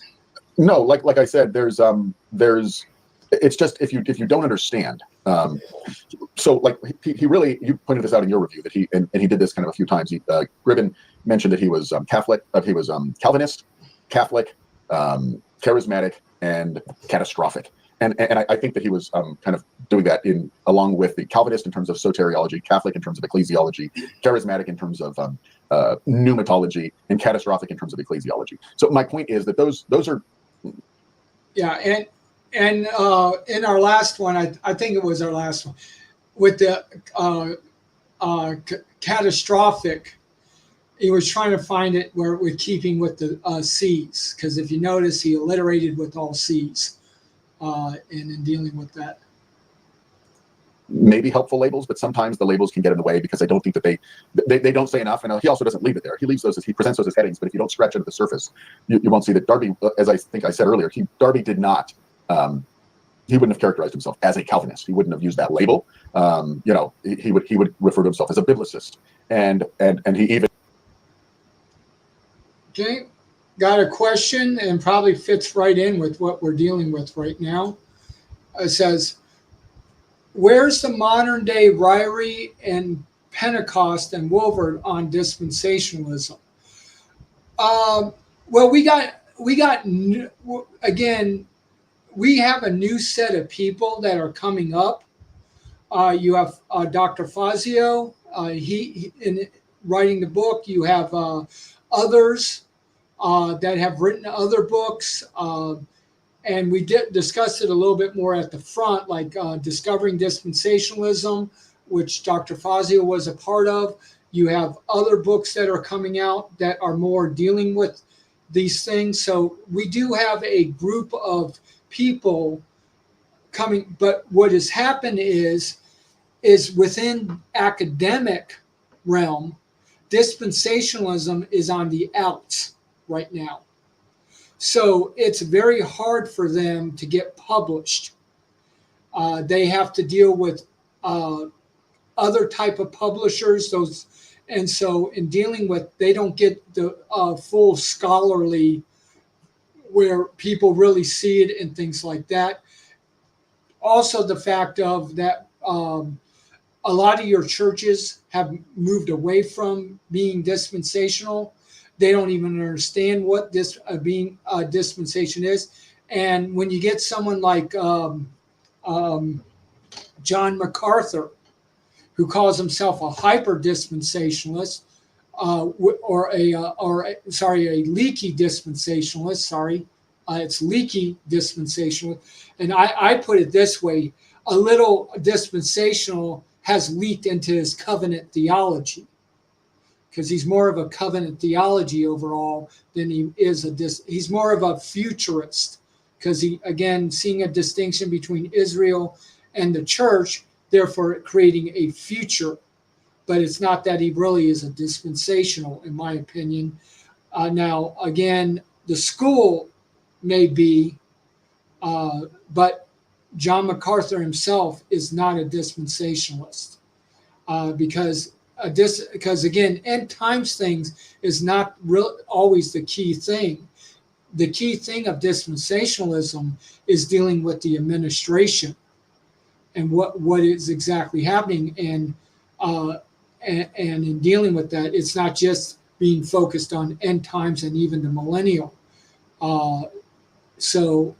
But again, from dispensation, you do look at that.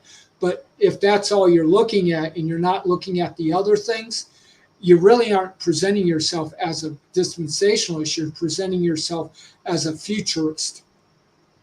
And even as a futurist, you can have different views within the rapture. Because again, right now you have the pre-trib, mid-trib, you have the pre-wrath, and then you have post-trib. So, and then dealing with the millennial, you could deal with, okay, is there still a distinction between the church and Israel? And how does it all work? Things like that. And in dealing with that. So there's a lot of little different things. So there are people out there writing. There are people out there going to churches and teaching. But again, there's not as many churches that are accepting it. Therefore, they're not always that well known and things like that. It's people who are actually studying and dealing with dispensationalism kind of know of these people. Now, the problem is when it comes to names, I'm bad at names. So I'm having trouble naming off all the different ones because I'm just bad at that. Okay, let's see. Just seems like there's no modern day updates on Ryrie's dispensational today. There isn't. If you're wanting your because like I said, where you're more seeing is proving the dispensational ideas down throughout history. That's where more of them are coming from. They're going to more of a thing to say, hey, this isn't a new idea. These aren't new ideas. So that's what is more happening today. So the scholarship is not going so much into what the whole dispensational idea, but it's more going into were the ideas presented and were they held before even Darby came and grabbed a hold of them. Because today, we don't say Darby is the author of dispensationalism. What we do is we say that Darby is the one that brought it to help to start bringing things together, which now we then systematized. Because Darby didn't even systematize it. Nicholas goes ahead and he puts in, how would you go about disseminating dispensational to the youth? Well, again, I would deal with it where I would start with probably, again, the hermeneutic aspect. Then I would deal with what is a dispensationalist, what is a dispensation. Of course, where I hold to dispensation is looking at the word dispensation in the scriptures. There's only 10 spots and getting the understanding. And from that, in basically the New Testament, the word helps get the understanding of what I said at the beginning of that God has house laws or administrative laws for a certain, for whatever group he's working with or dealing with or things like that, whether it could be the whole world or in dealing, or you could go and deal with, but I hold that dispensations, I only hold to the 3 dispensations that are clearly mentioned in scripture. Simon goes ahead and he writes and says, I see the pre-trib research center talking quite a bit about finding elements of dispensation in early writings, often in foreign language. Yes, and that's part of the whole discovering dispensationalism also deals with. And then you got these other elements. So that's where we're more right now, is proving that the different thoughts are things that are not new.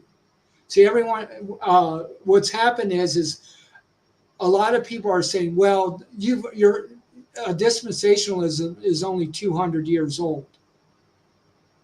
So it's new, it's not, it doesn't, but the fact is if you're able to take the ideas and show it throughout history, then you can say, no, we've been around.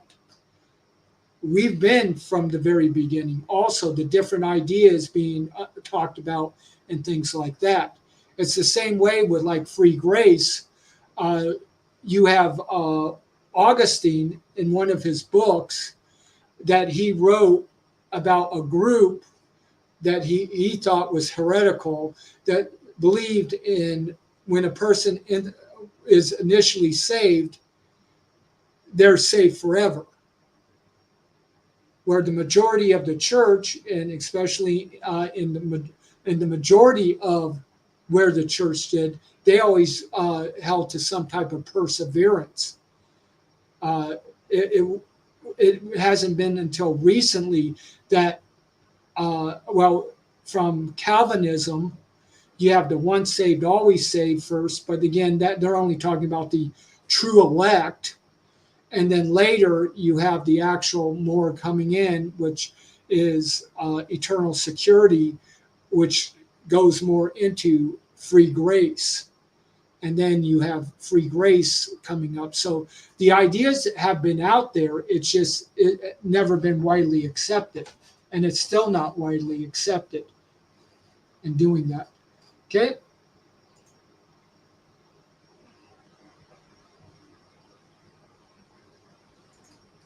And someone asked, do you have must-read books? Yes. The must-read book, and you can get it from free downloading, is Elements of Dispensational Truth 1 by Roy Huebner, at least the first 50 pages of what he wrote.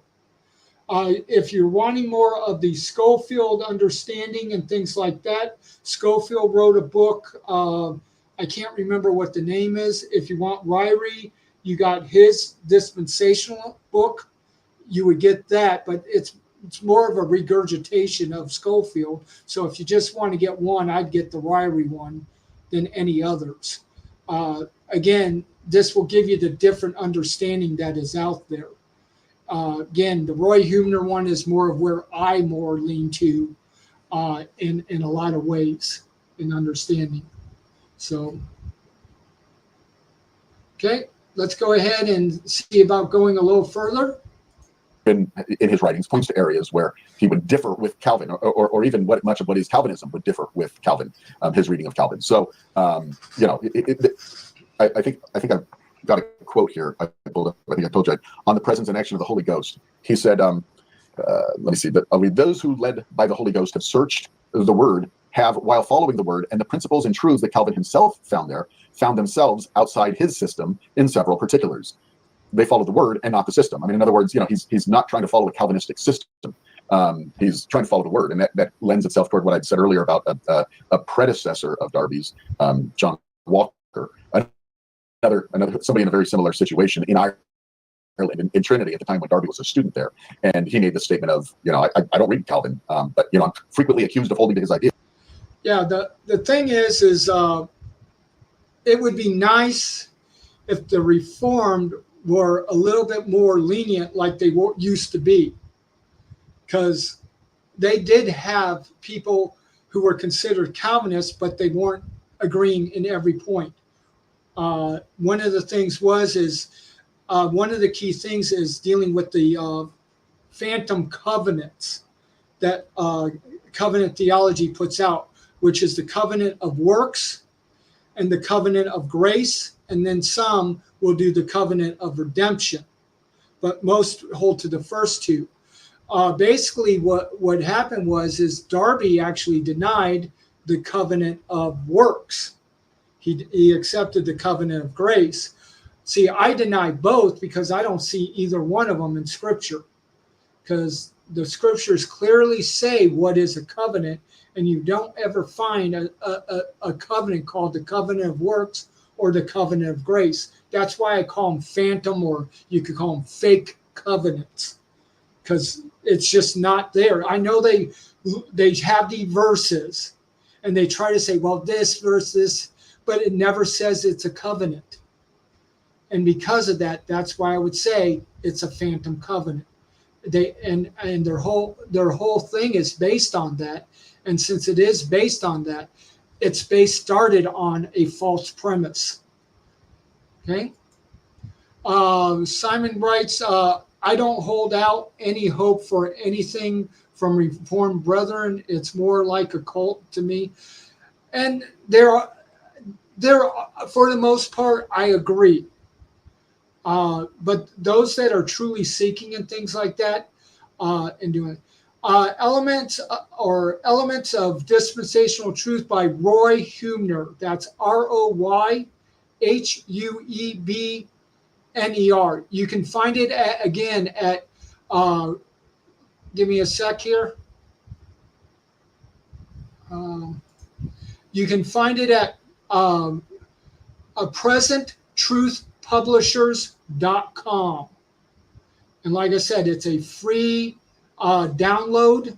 Now, there's a lot more other stuff there too. But if you're going to start off with at least one, I would start off with Elements of Dispensational Truth, Volume 1. There's 5 volumes on that one. And then if you look at it, he puts a lot more. Roy Huebner has written a lot of stuff than just that. So, yeah, I went ahead and before the family made it free, I actually bought the book back in what was it, 2009, I think it might have been.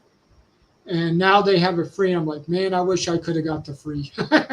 But I use the free one a lot because I downloaded already the PDF, and it's easier to cut and paste and things like that if I need to. Okay, let's move on.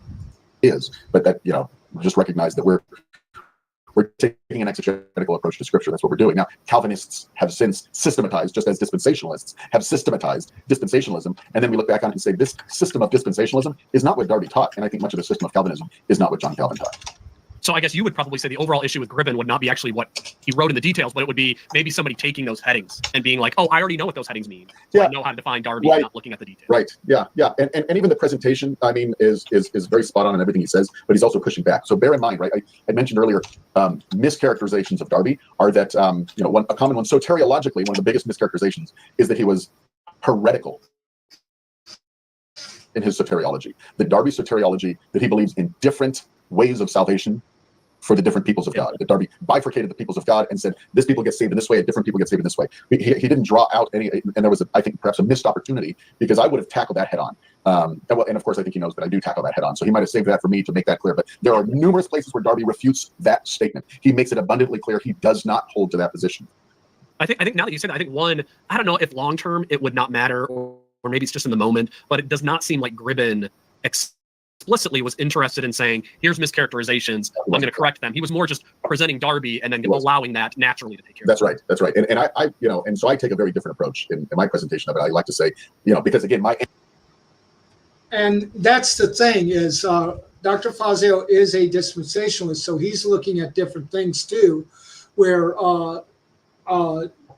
Gribben is a historian. He won't call himself a dispensational. He's a historian, and so he's just looking at putting out certain facts and things like that. So and same with the other guy and Roy Huebner and how they had their different ways of looking at things, and that's why there is all these differences in doing. Okay. Angle is Darby is unknown and well known. And so the point is, these are all the things that people think they know about Darby, and they're wrong on all of them. And so I think his purpose of simply saying Darby was Calvinist was to say who today can say Darby's critics today would say Darby holds to unorthodox, or even heterodox, or heretical soteriology. That's the accusation of critics, of Darby's critics. And without even taking that challenge at all, Gribben has simply showed how Darby is within the stream of Calvinist thought. Now, that's kind of the way I would put it. He's within the stream of Calvinist thought.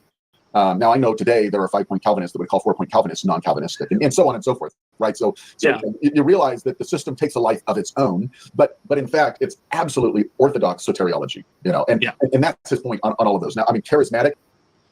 Yeah, and again, like I said at the beginning or in earlier several times, Darby always held that salvation has always been by grace, we're saved through faith. He held that in dealing with, and it was never a dispensational working. The ones that really make an emphasis of that one are usually your hyper, ultra, mid-late Acts people, and trying to say there's different ways of salvation, or 2 ways of salvation that they usually say. Again, in many ways, a gross overstatement. Now, he expands on it in a very good way. Oh, yeah. No, like I said in my review, I hit the charismatic and I was like, oh, I'm not going to like this. But then I loved it. So, yeah. So all of those things need to be, tempered, but he does in the chapters. But even though, once again, what I'm saying is, even when you read the chapter, sometimes it's pushing back on a thing so hard that it maybe doesn't present the full, well-rounded picture of it. It's just saying, hey, here's the thing you didn't know. Look at how much, look at how wrong you are. Yeah. And his, being not a strict cessationist is important. But then again, neither was Calvin, right? So saying, yeah, and that is true. Darby was not a cessationist. Neither was Calvin.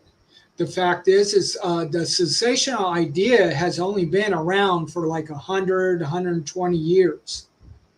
Before that, the church as a whole, for the most part, were continuist.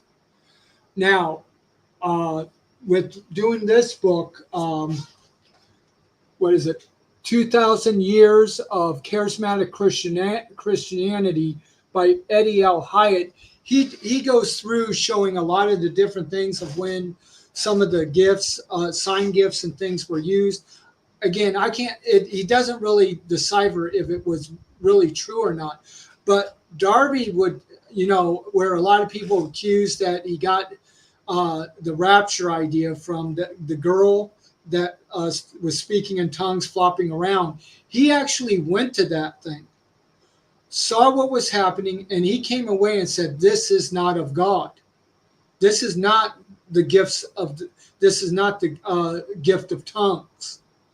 And he basically condemned what that girl was doing. So, but a lot of people will say, oh, he got it from there because he went there. But no, he did not.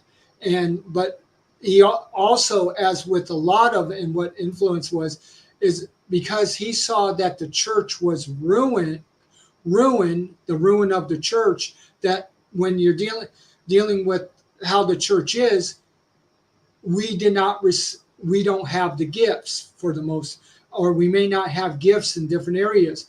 And what is also showing is that when the church gets more organized and that are relying more on the organization and not the spirit, it seems like they're not seeing the gifts, the more miraculous gifts being used and stuff, because again, those church aren't looking for it. They're not relying on the Holy Spirit, things like that, for the miraculous part to happen, or the charismatic part to happen, and things like that.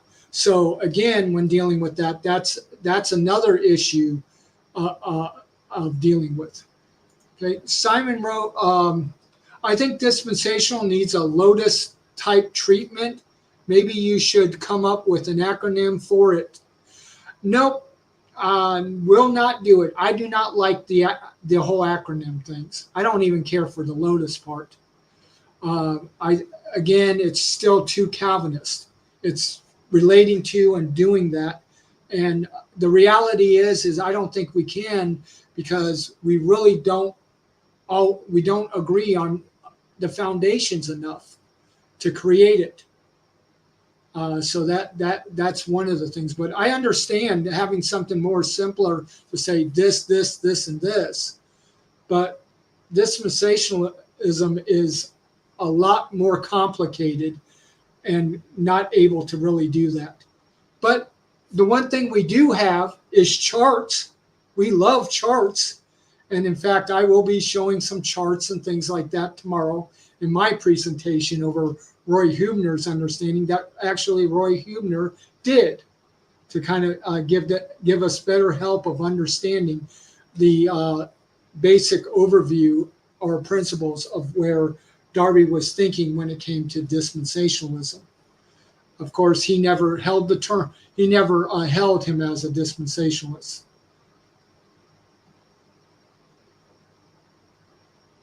Yeah, I understand. Again, that's part of the thing is because we don't have quite a thing. It does give some idea of what a dispensationalism is, but until we actually millennium envoy, we don't know until we can actually get to a place where we actually talk with the person. Because like I said earlier, I was saying earlier, John MacArthur calls himself a leaky dispensationalist. I don't call him a dispensationalist. He's a futurist, because he doesn't really hold to the administrations or the dispensations. He only holds to a future thing and understands that Israel and the church are separate, and the future aspect. He's not holding to the administrative aspects. So in doing that, okay. Yeah, I've only seen 7H charts. I understand we will be dealing with 3H charts, which deals with Darby tomorrow. But I still don't quite agree on. There's one that he says is, I disagree with that, and then he doesn't include one that I would include. So I'm still at the 3. But I'd still differ. But I agree with him on the fact that once it starts, it's basically going to go until the end of the millennial. Because again, when the destruction of this universe and then the creation of the new heaven and new earth, you're not dealing with dispensations anymore, because we're dealing with under a whole different thing. Okay. Millennial asks, what are the essential positions of it? We will not be getting into that tonight. That will be more tomorrow, where I can then deal with more of the 2 different ones and things like that, or the different camps and things like that, where and upon the questions being asked. Because again, even though I'm going to be presenting, it's going to be an interactive. So I want questions, things like that, because again, it's more for an educational type thing. And Simon writes, I'm assuming Ryrie was 7H. Yeah, he just basically regurgitated Schofield. So if that's what Ryrie did, was regurgitated Schofield's ideas. Okay, let's go on. Not a strict cessationist as it's defined today. Calvin wasn't, Darby wasn't, and yet you say, did he believe in tongues and, and all these miraculous demonstrations? No, he did not. So he actually was on the other side of Edward Irving and those who were doing these, manifestations and saying, these are not adequate representations of the Spirit today. So, so again, you'd say what we know about charismatic, usually the first thing that comes to our mind is, a glossolalia phenomenon where people are, or something like that. And we say, no, he would have absolutely absolutely reject it. He refuted it, and those who practice those things, and so you've got to take a tempered approach to those. Mm-hmm. So the book, Gribben's book looked at. But I did read in it that Darby did also see the miraculous happen, miracles happening and things like that. But again, when you're dealing with a girl flopping on the ground, speaking in tongues, things like that. that you're dealing with something that is, Darby was like saying, no, not at all. And I think we need to be very careful because, again, we see, again, that happening where Azusa Street, which started the modern charismatic movement. And then we have a lot of the stuff we see on TV or on videos and things like that. And a lot of charlatans and how they are not actually first going before their church where they're, and that of being vetted and things like that to say, is this correct or is this not? Is because a lot of these ones then are so vague, they don't mean nothing. Or if they do say something, it's usually something you can grab a hold of because you're reading the newspaper and you can do. A lot of them are trying to get on the stage to say, oh, I'm a national prophet. I can do things for what's going to happen in the world and things like that. And even in the scriptures, you don't see a lot of those. What you see is most of them are on a local basis, and in the Old and New Testament, it wasn't. Only a handful are actually on a large or a national basis or a world, talking about the whole world or dealing with that. So you're even in Scripture. A lot of what we see today in the charismatic movement and Pentecostal, the scriptures do speak against. One of the things I like to listen to is Remnant Radio, and because they themselves judge and a lot of these things and stuff like that. And they do every year they bring out a thing about these different ones doing this national thing and all, for the new year. And of course, they've been doing it since I think 2017 or maybe it's a little bit later. No, 2020 and something like that. And all of them, not a single thing that these idiots said have come true. And so I write on them and all. I'm like, yeah, another year of discouraging prophecy. Because again, I think that these ones are what's fault. If you're going to do it, you need to be getting those that are actually true and showing that. But that's, even though if they tape it and all, they don't really share those that much of the true, what are the true things that are happening.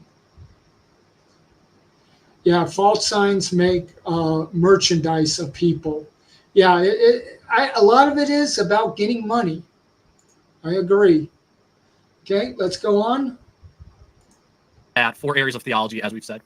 He looked at soteriology, ecclesiology, pneumatology, eschatology. Now, if he got done with those 4, James, and he said, all right, I got 4 areas of systematic theology I've covered. I want to do a 5th, but I'm not sure what to do. You can write the 5th one. What area of systematic theology would you want to cover next for Darby that you think would next be the most important? Well, I maybe go back to something I said earlier. I think hermeneutical, rather than another area of theology, bibliology, which might include hermeneutics, his approach to scripture. The point is, that's not an area where he's been, in terms of his regard for the word, that's much more well known. His hermeneutics is much less known, and his theological method is entirely unknown. I think I would really go back to it and write a first chapter is what I would do. And I would kind of lay the foundation for it before jumping into soteriology with theological method and hermeneutic and his approach to scripture and those kind of things. I think that would best serve the book if I were to add another chapter. So bibliology focusing on his hermeneutic. Yeah, I would definitely buy that book. But again, this is an area I like and things like that, and wanting to know more about Darby. Because again, I grew up knowing about Scofield. I knew Schaeffer. I knew Ryrie, and dealing with that and stuff. So now I'm trying to understand Darby because, again, I can understand the others. But again, I grew up with the Scofield Bible. I grew up with Ryrie's Bible. I grew up with Ryrie's, his dispensational book. These different things. I have the seven volumes of Schaeffer's Systematic Theology on my shelf here. I had the 4 volume, but I gave it away because since I had the 7, I let someone, young kid that was showing in doing, I gave that to him for his growth and things like that, since he was heading into Bible college and in doing that. So yeah, let's see. Millennial Envoy states that this Fazio is the first guy I've seen who has a bookshelf background with very, very deep layers. Yeah, you never know. The thing is you can have. I mean, the problem is you can do backgrounds. So it could be just the background being shown rather than this. Now, you can tell mine is my apartment because you would never have a background this haphazard organized and stuff like that. But this is all I can do. And I don't want to put the extra where doing a background on this computer and all, because I don't know what it might do and stuff like that. Okay, let's see. Simon says, I have a letter from Pentecost after a reply to me when I wrote to him in the late 80s. That's okay. That's your claim to fame with Pentecost. Yeah. What was it? What's his other partner? Whitcomb. Because Whitcomb actually came to my college, Spurgeon Baptist Bible College, and he did our prophecy conference. Because every year, again, they would do a prophecy conference, and it was quite interesting. He was very dull, but at least the material he brought was very, very good and all. But it was interesting because, again, we're singing Crown Him with Many Crowns. That was our opening thing. And, of course, he's like, here we're doing a dispensational prophecy or dispensational prophecy conference. And our first song is a covenant theological song. And I just laughed because, again, that's what happens. We don't really think of the songs that we're singing a lot of times. They're just something we do, and it's good to have. Let's see. Nicholas says there's got to be someone out of the 800 billion plus that has the answer. You mean with the? Yeah. Well, there are things as to in dealing with kind of the basics and stuff. Again, when you read the different ones, Ryrie gives the basics. Again, they deal with the 7 ages and what makes that up. Ryrie or Darby, he's more of, he'll give his ideas of, again, the 3 and what makes that up, which we will deal with tomorrow. So you do have these different ones. And then, so there is some basics and stuff. But then you have Ryrie coming out with the Sin Non Quans, which I think are too little to say, okay, if you hold these 3, then you can be a dispensation.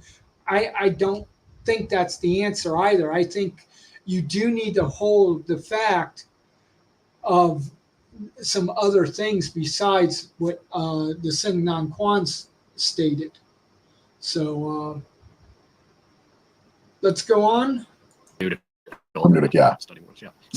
Sometimes in most works of systematic theology, we almost refer to it as a prolegomena, right? Like before we go into the theology, let's look at the background, the theological method, the approach to scripture, how he's arriving at these conclusions. That I think that would be helpful. Yeah. No, it would have been. But thankful for what we got, even if that chapter's missing. So we've talked about some common mischaracterizations that people have from Darby. And I feel like what we've brought out for the most part so far have been I hate dispensationalism so much that I'm going to talk about how Darby was a heretic. Like, I'm using these things with Darby that I'll bring out to just totally dismiss the whole dispensation. But if we were to talk among dispensationalism, so James, like you think for a moment about conversations that you have with other dispensationalists who are in the group, they have a positive overall view of James Darby, probably, even if they don't know him well. What do you think among dispensationalists is the place where we get Darby wrong most often today? Like that thing that like somebody you would love, like somebody like something that. It's asked, I wonder if Darby would have been free grace today. I can't say yay or nay on this one. I have to read more.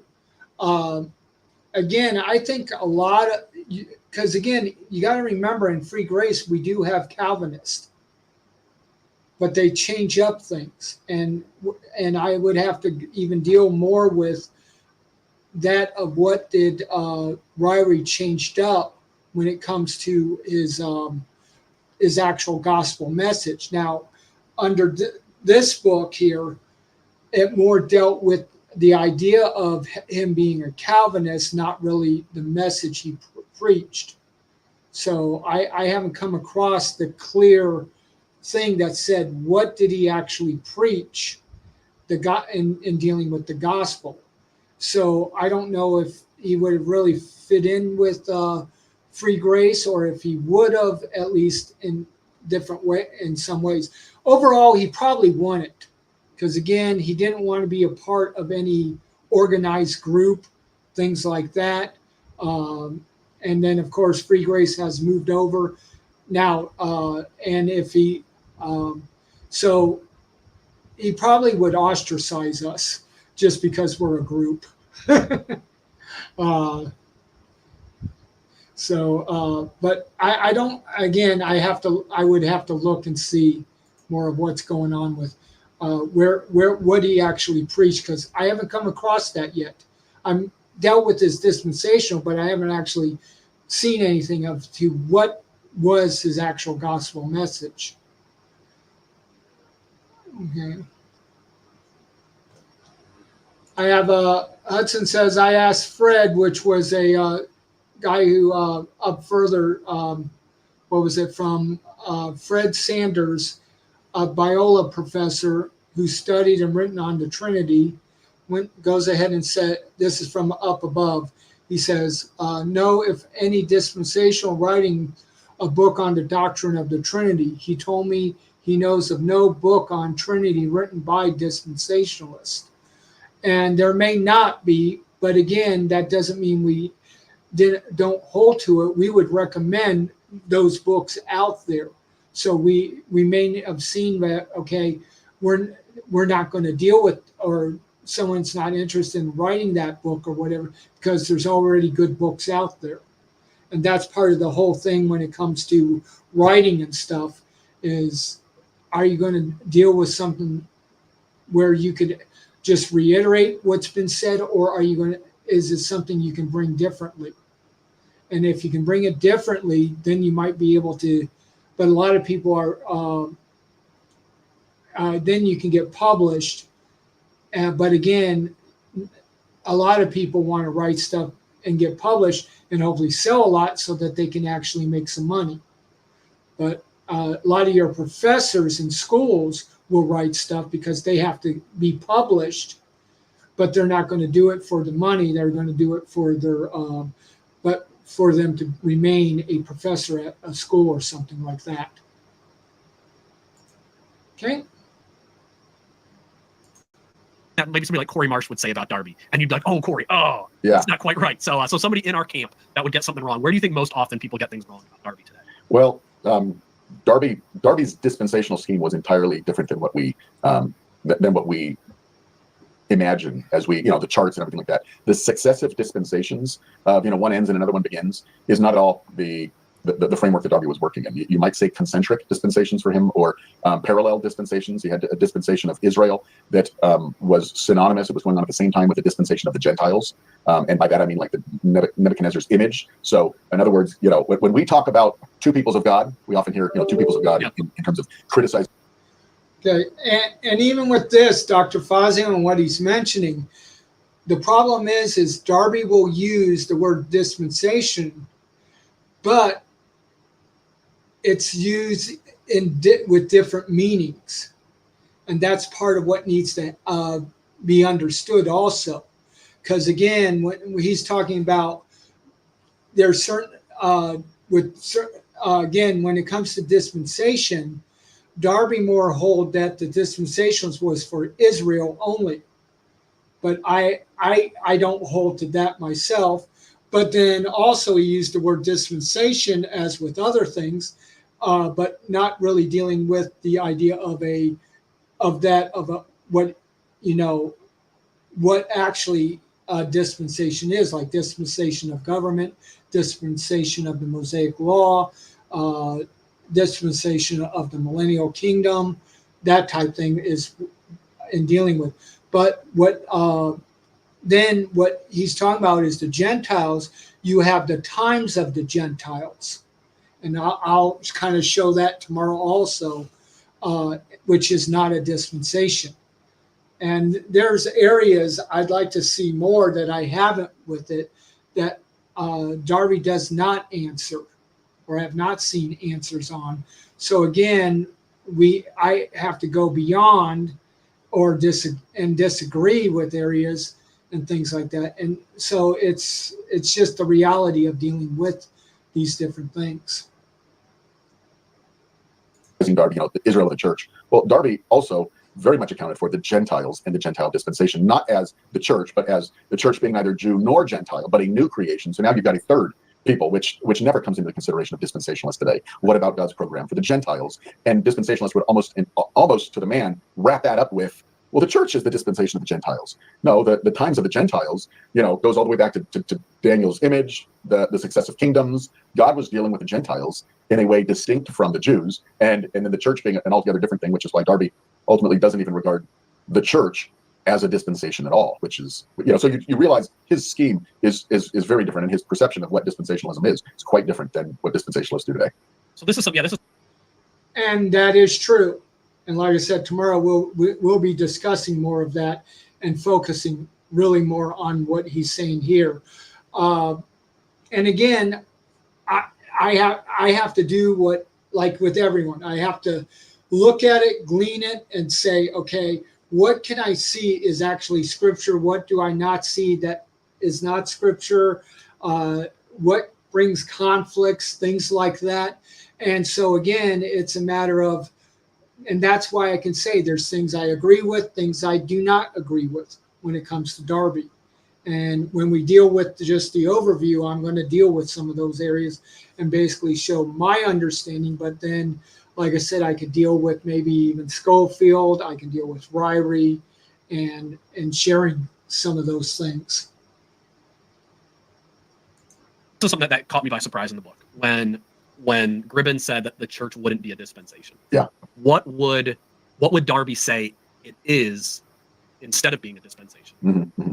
Well, it comes down to what his definition of a dispensation is. Again, we look at epochs, right? Again, and then dispensationalists had to, in the generation after him in the early 1900s, dispensationalists found themselves really having to argue against dispensations being ages, and said, oh, wait, let me clarify. Dispensations take place during time, but they're not defined by time. And yet, the reason they had to push back so hard on that is because they had effectively created a history of time that you could just lay out there that is entirely successive. One dispensation starts at the beginning of time, it continues until the next one starts, which continues to the next one starts, and it goes right up until the end of time. So in effect, dispensationalists are arguing, no, it's not time. But really, the way that scheme works, it is time. Darby realizes that they were stewardships. You could have a stewardship at the same time I have a stewardship. We could have two stewardships going on earth right now, or three stewardships. And that is that, after all, what a dispensation is. What has God given you to do? Yeah, one of the issues is the idea of ages. And it's through Schofield's definition, we get the idea of age.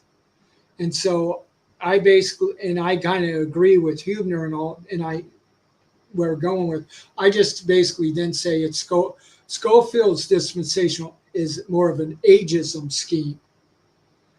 And of course, the word dispensation doesn't deal with an age. Ages are different in scripture. And so that's where some of the conflict and all happens between the two systems. What has God given Israel to do, and what has God given for the Gentiles? And then also he gets into governments and the way governments, where there isn't a government, there isn't an administration, which is why he doesn't have dispensations going all the way back to Adam in the garden. And so the church itself, because there isn't government, it's a spiritual entity. And as he mentioned, the word government is going to be a key aspect of what starts a new, or what starts a dispensation in Darby's understanding, or even a consecutive dispensation, and in dealing with that. That it doesn't properly constitute a dispensation as he defined it. He says the dispensations properly begin with Noah. And then would if they can be like multiple ones layered on top of each other because we all have different stewardships, Mhm. does that mean because of what started in Noah never stopped? Like we're still under the Noahic dispensation covenant? Yeah. Like is that Yeah. still would that be more how you look at it? Like that's still He doesn't elaborate on that, but I mean, but I think then he mentions the promise with Abraham. I mean, so you've got government. Okay, yeah. See, with Gribben, he doesn't mention that part in things. It's under Roy Humner that you now get the differences and all. And there was one within the last one we mentioned about prophet, priest, and king. Well, I kind of got a little bit of an answer in dealing with this one here, where again he used the word as a dispensation, but he was using it differently than what he was actually saying is a dispensation.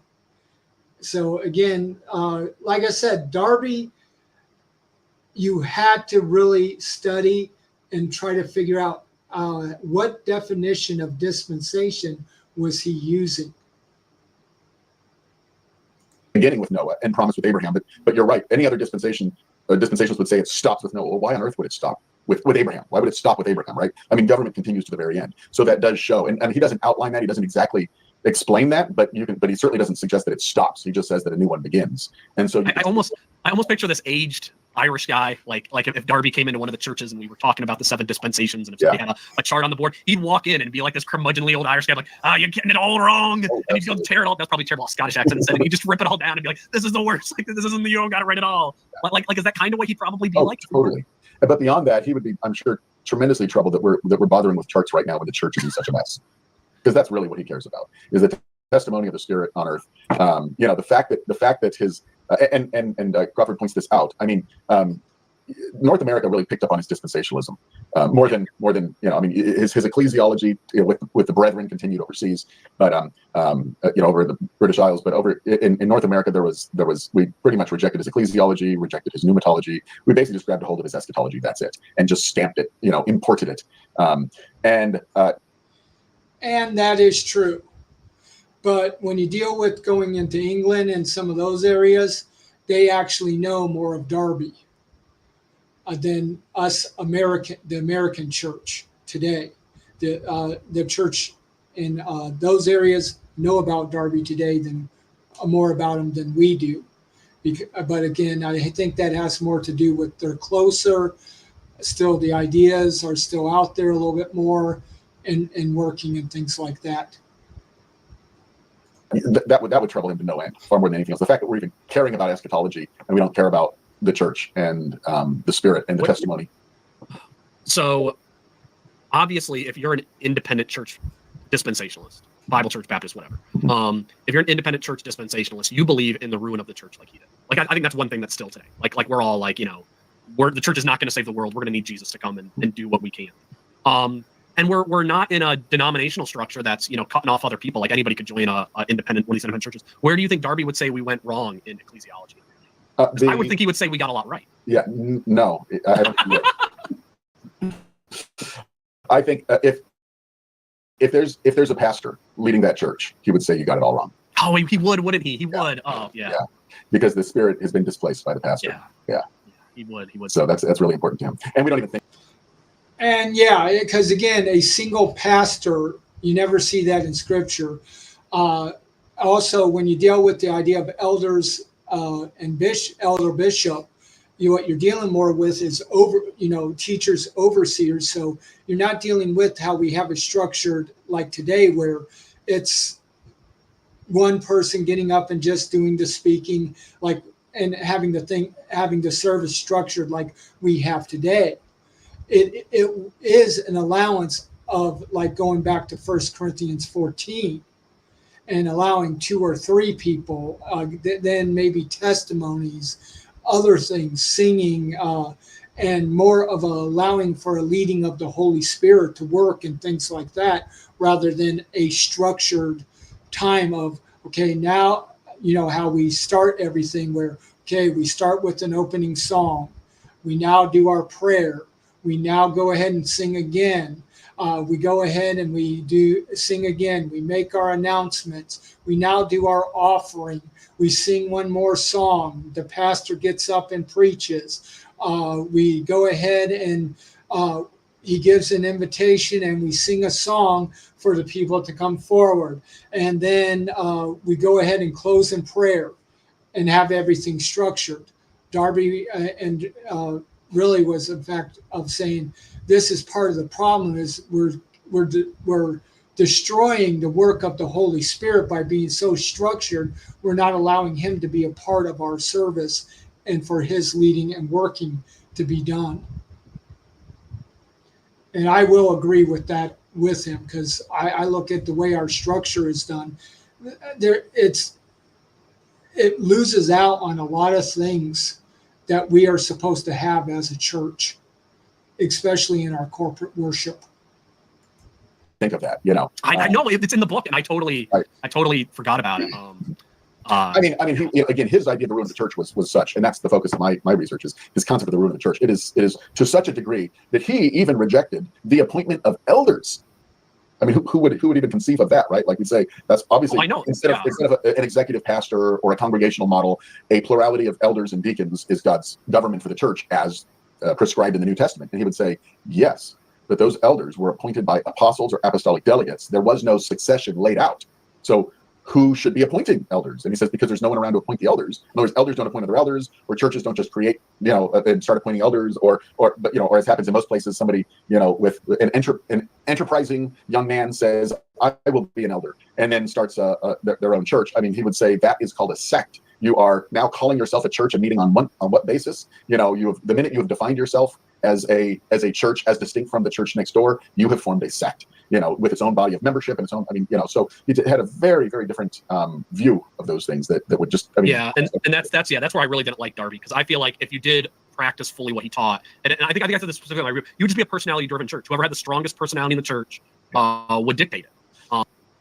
Now, again, Darby was really, one of the things is I think he was really emphasizing and working on the unity of the church. And of course, like in Ephesians 4, we have these different gifted people. And I'm not talking charisma gifted, but dorma, which is the gift of Jesus given in there. And so these different ones will work and stuff for the equipping of the saints, and the whole key also of Ephesians 4 is dealing with the church coming into unity together, not uniformity, but unity. And so Darby probably was more looking at things like that and wanting to emphasize those type of things rather than the structure. But again, I do think he missed it because the Bible is clear about structure, certain structure. But again, I do think that today's church sometimes goes overboard on the structure and not doing what it's supposed to do either. Because you have no structure to prevent the most charismatic person from taking leadership and control the church. And he was the most woo would lead the church. And the conflict in the 40s was that he saw the preeminence of Benjamin Newton, who had a strong personality and things were very much structured around him, and he points that out. By the 70s, I mean, he was that figure. He was the figure that everybody rallied behind, and now he had. Obviously, Benjamin Newton had long since been. Newton actually ended up becoming a Baptist later, but Darby supplanted Newton in terms of that role, and even in fact exceeded Newton in his preeminence among the brethren, exclusive certainly, but even really among all the brethren. I mean, he became everybody. Kowtowed to Darby. He was the preeminent one, and so if Newton was wrong for it, how wrong was Darby? And so it's I'm not. I like some things of his ecclesiology. I like the root of the church because I think we need. Yeah, because and that's the thing.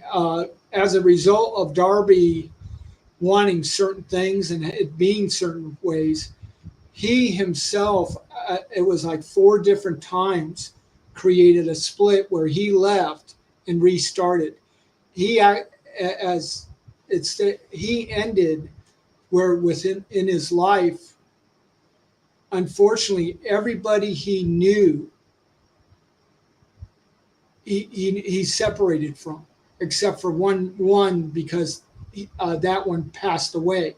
But all the others he had no fellowship with anymore because he disagreed about something. He left them and started up a new thing. And so, as a result, and in the end, basically, the only ones that really still followed him were the ones that were reading his writings. So he himself did not have that, where he had that group that he would go into and teach on Sundays and during the week or things like that. So there were his own way of thinking created an ostracism that he ostracized himself from a lot of people. Need Christ to come back and help us, but not as far as he took it. But I guess Darby and I would have I probably would have been somebody that Darby would have been like, really, he would have gladly butt heads with me. I wouldn't have gotten the gentle, easy pass. Right. Like you book reviewer, I'll get you. So let's then go to book reviewer. So I put my review out there about the book, and I gave my thoughts about Darby and what I liked and what I learned and all that. And as soon as I got done writing my review, my first thought was, I want to know what James thinks about what I said. So now I get to ask publicly, where did I go? What did I get best about Darby in my review, and what did I get worst about Darby or about Gribben's work? What do you think I had the best, and what do you think I had the worst? Well, I think in my opinion, just watching it, it's difficult, I'm sure, especially if you're not too familiar with Darby, to assess Darby without measuring him against yourself as a standard. Oh, of course, that's what I'm doing. Yeah. That's what Christians do. Basically, what did he get right? What did he get wrong? According to me. And we all do that, right? So, again, realizing he was a man of his time, and his time was very different than ours, and he actually was in a very different country, so he didn't really even understand the church in North America, because he came from the Church of England, the Church of Ireland. You were born in the church, so when he was pushing back on clergy and clericalism, he was pushing back on a very different system than. And I think that's a very good point that Dr. Fazio is mentioning, to remember that Darby was in a different era. He was in a different country. He was dealing with a lot different things than we are today.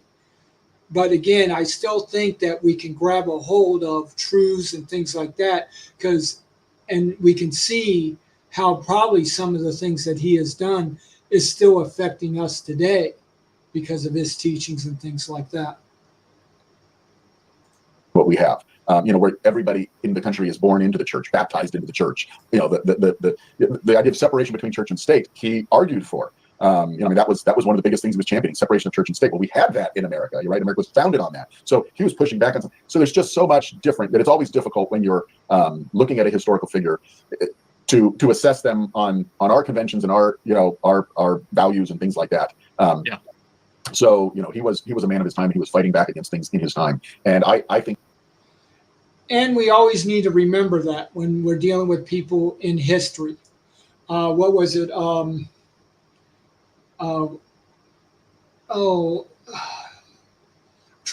had the name and it just left, but it's basically one that was done like in the 1500s. We're dealing with pastors and how should behave and things like that.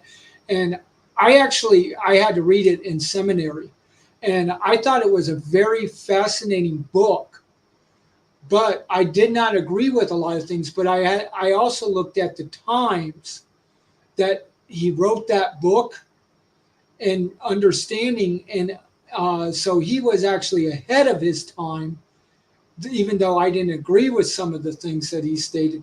But there was a lot of things that he put in. I think it's a Reformed Pastor by Baxter, I think it was. I might got the author mixed up. But in dealing with that, and of course, this was more before the Reformation itself.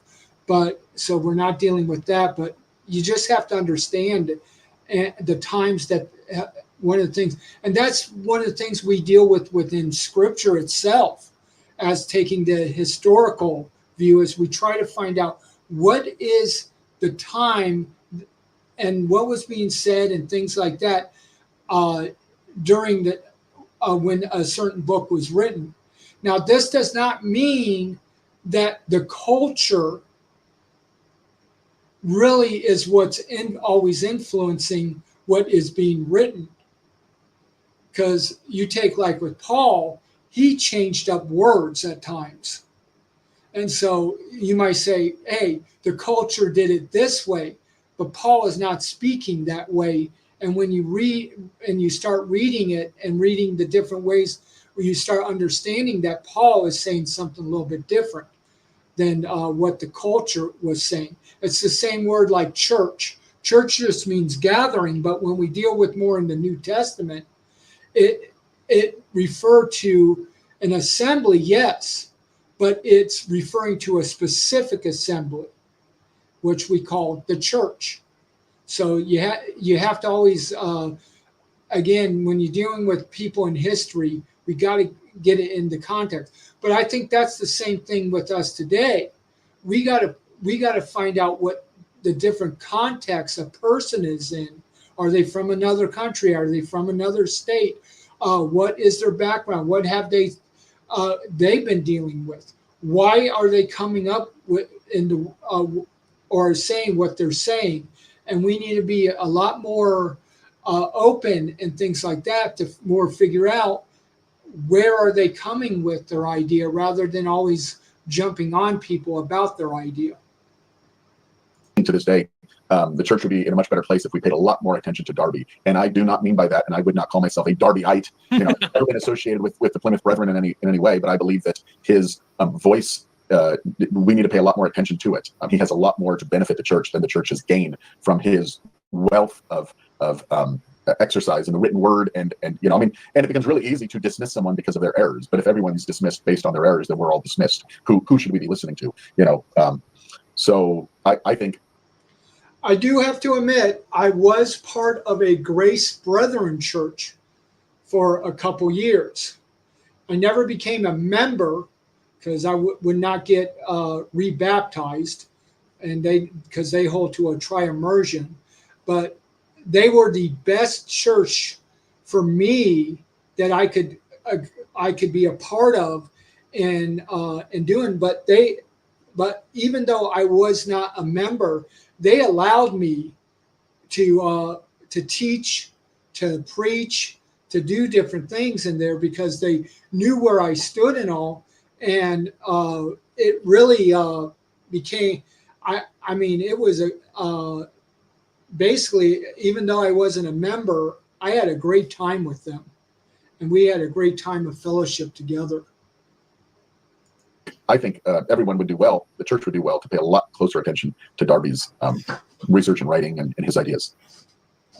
That was. Okay, so that was a nice, peaceful Switzerland type answer. But I guess I didn't pay attention to his time well enough. But was there anything that like that you would specifically say, like I got wrong? That like you would think that. Well, I mean, that I might have just gotten like factually wrong. Like Darby didn't believe that, or I said that he did. Yeah.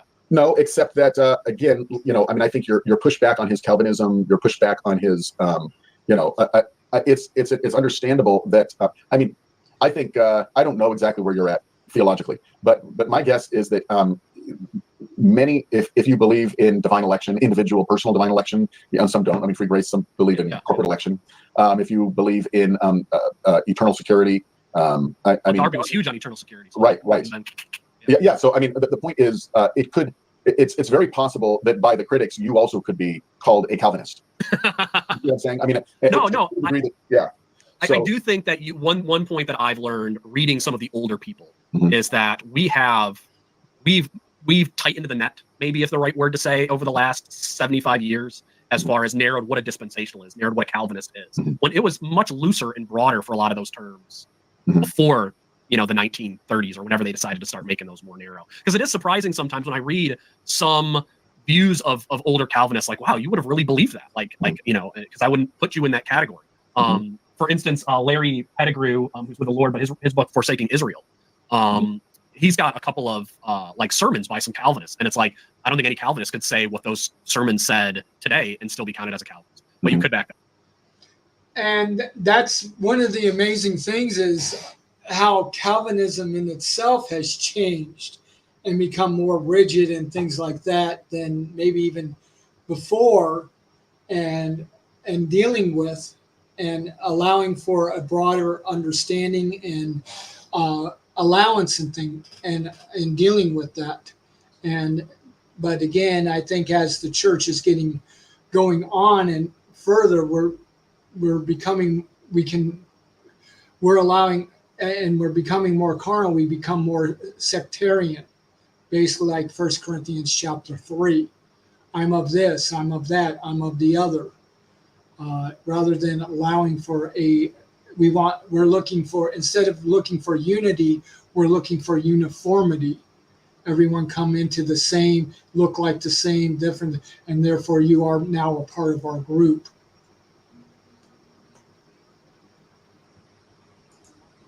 So you're right. The terminology does change a little bit. And you're right. Maybe I do need to dig deeper into this than just what I see in the book. Yeah, so I've got a quote here. This is not from Darby. This is again from John Walker, but I mentioned there's a lot of similarities between these men and their time and their upbringing and their posture and with the Anglican Church. And he's the one who was frequently accused of being a Calvinist. And he said, just a quick quote here. He said, "I cannot prevent others from calling me a Calvinist, but it is a name that I never wish to assume. And this, not from any cowardly desire to conceal my views of divine truth, for I would rejoice to proclaim them to the world, but because I see that the scriptures positively testify against the practice of Christians distinguishing themselves by the names of human leaders. If I were to choose any man by whose name I would distinguish myself, I would be apt to select Paul and call myself a Paulite. But against this, Paul himself would protest. And shall I call myself a disciple of Calvin?" And then he says, but we call you a Calvinist because your views of scripture are the same with Calvin's. And he says, "I do not know that. In some points I believe they are, in some points I believe they're not. At any rate, it is not from Calvin's works. I've learned them." So, it's just. Yeah, and Millennial Envoy goes in and he writes as to what we're talking about here. Let me go ahead and put it up here. Same thing can be said about Catholicism changing into what it is now. And that's true because even the Eastern Orthodox, because again, remember, Catholicism and Eastern Orthodox were the same, but as a result of basically Augustine, you started seeing this change and separation.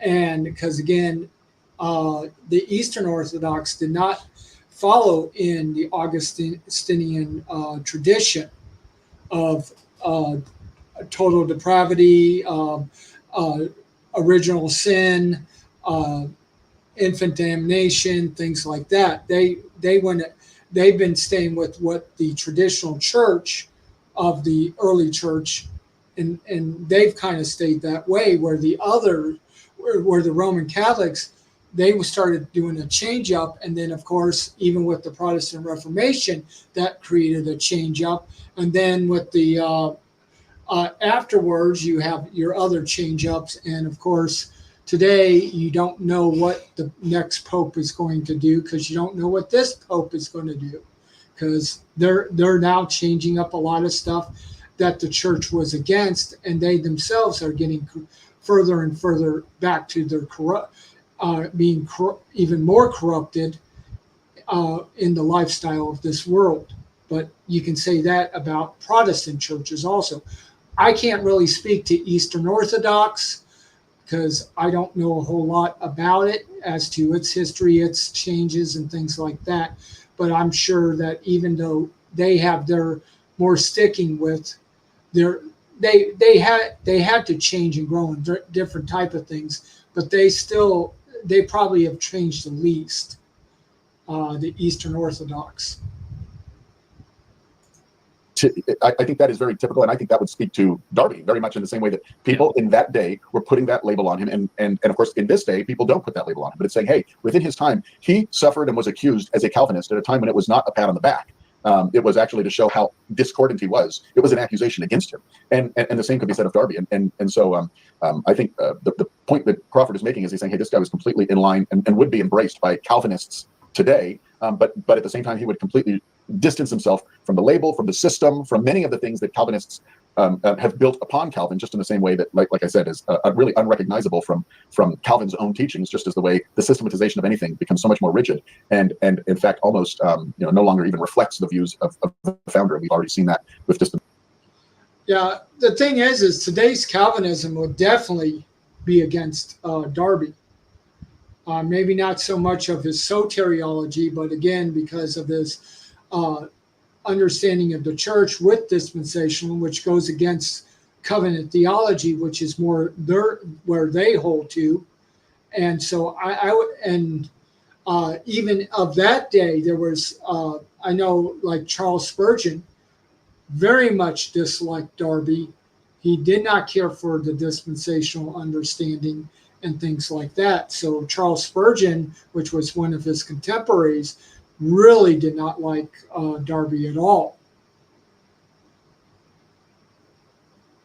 Sensationalism, haven't we? Yeah. Do you think there are any Darbyites today? Do you think there's any churches who follow Yes, the main? they're very few, and they're a dying breed, and they're in overseas. But they're the exclusive brethren, and they are, So there's still some exclusive brethren churches. there are still some. There's still some, but they're, like I said, they're not reproducing. They're not going to be around for very long. Would you say that the Brethren Church in America aren't Darbyites anymore? Well, I mean, Darby has a lot of the Open Brethren have a tremendous respect for Darby and read Darby, and I think that the Open Brethren actually do a much better job continuing in the tradition of Darby's locus of thought and his heart and his, again, I think the whole exclusive movement got away from him. I mean, and Gribben did a good job pointing that out. Even that they ended up being he lost almost every one of his friends, and he lost control, and yet he was the very figure that was at the head of it all, and yet based on his rigid separation from different sects within the Brethren movement, it kind of took on a life of its own, and he ended up very, very discordant even with the direction that the Brethren went, the exclusive Brethren. It's just it is so fascinating, his heritage, that he's talked about, he's demeaned, he's hated, the vitriol toward Darby and toward dispensationalists at times is just nuts. Mm-hmm. And like they'll be like, well, it's just being honest about him. But if you look at the people who actually follow his writings, like, it's so few, but then at the same time he's had this massive impact. So it is just kind of mind-boggling how his place in church history, very, very unique. Yeah, and I agree. The fact is both dispensational and non-dispensational.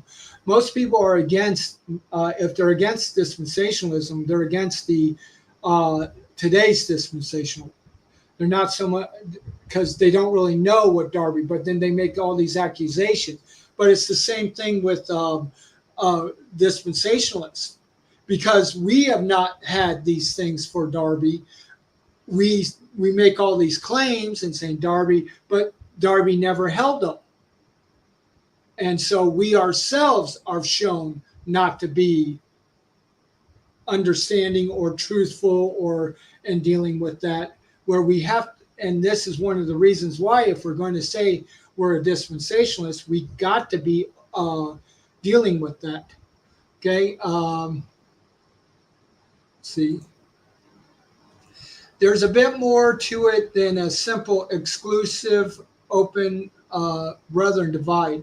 I come across from a group in the middle called Kelly Glatton Brethren, who are Argent Darbyists. Okay, we got someone who knows about the Argent Darbyists and stuff. Yeah, it's but you got to remember what they're more dealing with and is the overview. But yes, I agree, because even Darby started moving and he excluded himself from the exclusivist, because and he so it just create in dealing with that. So now so yeah, I can understand. It's because just to let people know, the exclusive was more of an understanding that, okay, though we're a large group and all, what we need to do is we need to have it in such a way where when we do have to discipline someone, because what is about discipline for the most part, that then as a whole, we recognize this discipline happening. The open are more of each individual gatherings are their individual gatherings, and therefore the others do not have to always recognize what the other one is doing, which is basically kind of like what we do today. So it really, so there is variances and things like that on the difference between open, exclusive, and then, like I said, Darby was an exclusive, but then he got into a thing and he broke off from them. And so you have a lot, because they were basically, some are making the claim, and as a result, the problem is because of the power Darby had, and this was creating a problem. And then Darby left because of dealing with at the end. In our brethren, the Darby version is used, but we are not exclusive in the way that the exclusion brethren are known for, and we are not autonomous either. Yeah, right. I can understand that, because again, the way Darby wanted it doesn't fully work. And I would not, I mean, I applaud him for what he was wanting. I think it needed to be thought through a little bit better, because again, if he kind of said there's no elders, or elders or bishops, that type thing. But the thing is the Bible clearly speaks of this. You don't need to have it passed on by apostles. But again, that comes from his Church of England Catholic background of this apostolic succession, things like so. His culture and his upbringing influenced him, and so, which happens to us all. And so we have blinders on because of what we've been taught and things, to sometimes what the real truth is. I just praise God that we're able to grow and we're able to at least then see things and say, okay, I can't agree with this anymore. I see this better in Scripture, and move over. And we have, God works in us to be able to grow and to move forward and things like that. So yeah, it's a very interesting thing dealing with. I have the book that deals with the two things, but I haven't actually read through the whole thing. It's again one of the things in my list. I got about 5 or 6 books. So again, it's going to be, and right now I just don't do a lot of the reading like I should, because I'm dealing with other stuff reading, and I consider that more pleasure reading, and I don't get to the pleasure reading as much. Okay. Did you watch the debate between Layman and Luke? I can't remember. I know Luke was I may have seen some of it. I know Luke was dealing with the whole thing with James, and that of I mean, is it really inspired, different things like that. But no, I didn't get. I dealt with some of it, but I may not have seen that specific debate. I will admit I don't get to see everything. Again, I have to work. I have other things. My time is limited. It's the same way with Charles. He's not able to see everything that we're doing, but he trusts us, PB and myself, in dealing, and same with his wife. And so right now it's basically us 4.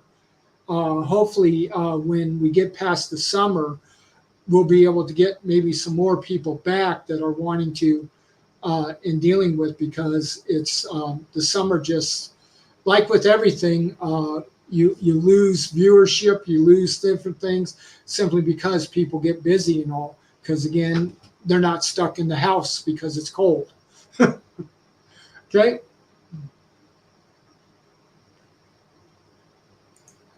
Because like we still have the Lutherans, we still have the Calvinists, obviously. You'd think we'd have Darbyites more that really followed his teaching, but not so much. I don't even feel like dispensationalists could take that title, because we've changed it so much. So yeah, not at all. The dispensationalists are not the line of Darby at all, really.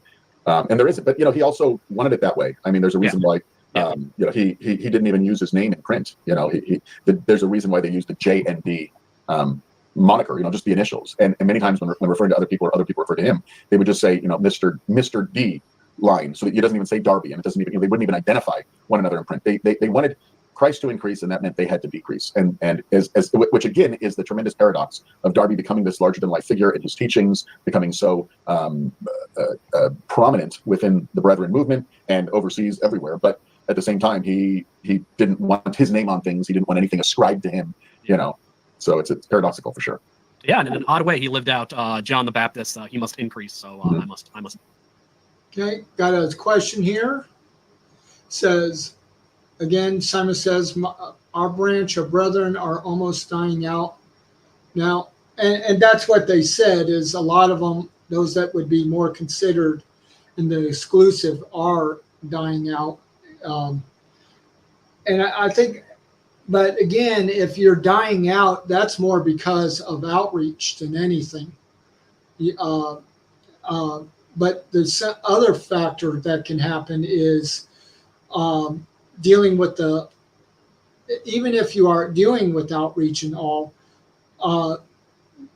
depending on where you're at, you could deal with issues of war and things like that, and that starts scattering, and that will destroy churches and cause things. And so you can have a small group or things be wiped out also that way. In fact, that what was it? You take the Church of Ephesus. It was given the warning in Revelation 2, that about if they need to change. They did change, and they lasted to like the 300s. And then finally, the church itself was destroyed because of war. And so when I say the local, not the people themselves, because again, they scattered, but it never accumulated back as the church at Ephesus. So it changed in that way.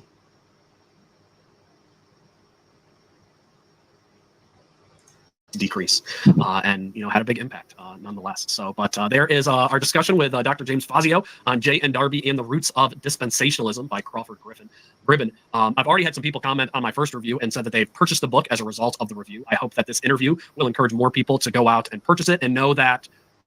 I think the biggest thing for me in this, James, which I'm happy we've been able to have this discussion, is I feel like I can have a little bit more confidence in not having a mischaracterized view of Darby, because I do feel like there is far more lies about him circling around the church than there are, factual information, and not even necessarily lies, but just we think something is from Darby when it's not. Mm-hmm. Like it's really from Schofield or Schaefer or Brooks or one of those guys, or Ryrie, but it's not from Darby. And so to get back and to see what Darby actually believes, it's a fascinating journey. Mm-hmm. Well, I appreciate the time, and I'll be looking forward to your book. So get me a front row seat when that comes out, and we'll have you back here on Rev Reads. But thank you so much for your time, James. I appreciate it. Thank you. Yeah, good to be here with you again. All right, and if you're new to Rev Reads, subscribe to the channel so you can stay up to date. Okay, let me go ahead and minus this so it's okay. Again, I dealt with the channel Rev Reads. That's the one I got the thing. Again, we're not dealing with the debate. Rev Reads is free grace. He actually, we've had discussions with him with the layman or on different things that I believe, or I know I've talked with him through Facebook on different things. I also wrote him. I don't think it was this one. Was it this one? Yeah, I wrote him where I put in and I said, love the discussion. I saw so many flaws with the Schofield and Ryrie ageism, and ready to give up dispensationalism as a system and just keep the hermeneutics. But I wanted to look into Darby, and a friend pointed me to Roy Huebner, Elements of Dispensational Truth, Volume 1. And yes, I let him know there was Volume 2 through 5 also, which I have. I realized the issue I had with classical dispensation and how I, seeing Scripture, how some of it fits better with Darby better. So I basically call myself more in the Darby camp. I'm not a Darbyite, but I'm more in the Darby camp. But again, I would not be a Darbyite myself. But that's because I do hold certain basic stuff that Darby would hold, more of where Darby would hold. But I'm not saying, but I have to say a Darby can't because I don't agree with everything. And in dealing with that, on the one I think we did last week, I didn't show it, but what happened was I basically joked with him on the fact of, here you go ahead and give us, have all this information, and all you do is give us an hour's worth and leave us wanting more. And he loved it because, again, I did it in such a positive way, but at the same time say, I want more. But again, it's my area that I enjoy. So that's the thing. If you're not in that area, I can understand you not really caring or so much. I hope that, again, I know we're coming down to an end with the program, and I'm glad this one went longer than the last one and all. And I think a lot of that has even more interaction with the audience today than we did last week. But again, I think with last week, that being an introduction, and now this week, it allowed you all to have at least something, and now to be able to ask more questions. And then, like I said, tomorrow I'm going to be doing the overview of basically what Darby understood dealing with dispensationalism. And that what will happen is, again, I want it to be interactive with the audience. So again, going to putting in your questions, things like that. Since we're dealing with basically 9 different points, what we'll deal with is more of I'll go through the 1 point, and then I'll say different things, and then we'll look at if anybody's asking any questions, dealing with it, stuff like that, and going back and forth that way. And that can even allow for, as we're going through the points, if there's even something that then comes up from a earlier point that was mentioned, I can go ahead and talk about, answer those questions. And then we can even maybe and as I even did with this one here, where there may be knowing some things that wasn't being mentioned in the videos, we can go even further and sharing the different things that I have learned. But again, we're coming about this one instead of me saying, okay, this is exact, to where I'm trying to say, okay, more of everything, my understanding, where I'm trying to get more of an education of understanding where Darby was. And then on top, but with tomorrow, I will kind of put in where I agree with, where I do not agree with. Now, in the Calvinist points that he puts out, I'll put you up front. I'm not going to agree with him on that. So there's several times you could see the influence of his Calvinism, and so I'm going to disagree with that. And we're going to see that in the very first point, the first half. But again, it's kind of stated the same way even today, and I kind of disagree with it. So, but I'm not going to tell you what, because if you're going to have to wait until either tomorrow, come listen, or you'll have to listen to it afterwards and do that. So again, as we come to an end, hope you enjoyed this, learned something, understand Darby even better. So again, getting a better understanding of who he is, where he kind of stood, different things he did for your help. Millennial goes ahead and puts in the thing. Tell us the doctrine behind the Kurt thing. Yeah. So, and like I said, tomorrow we're going to more deal with his understanding of dispensationalism. It's not going to be a video. It's actually me presenting the paper, taking what Roy Huebner wrote, and then expounding on from what I've read from multiple books that he has written, and I'll mention two of them.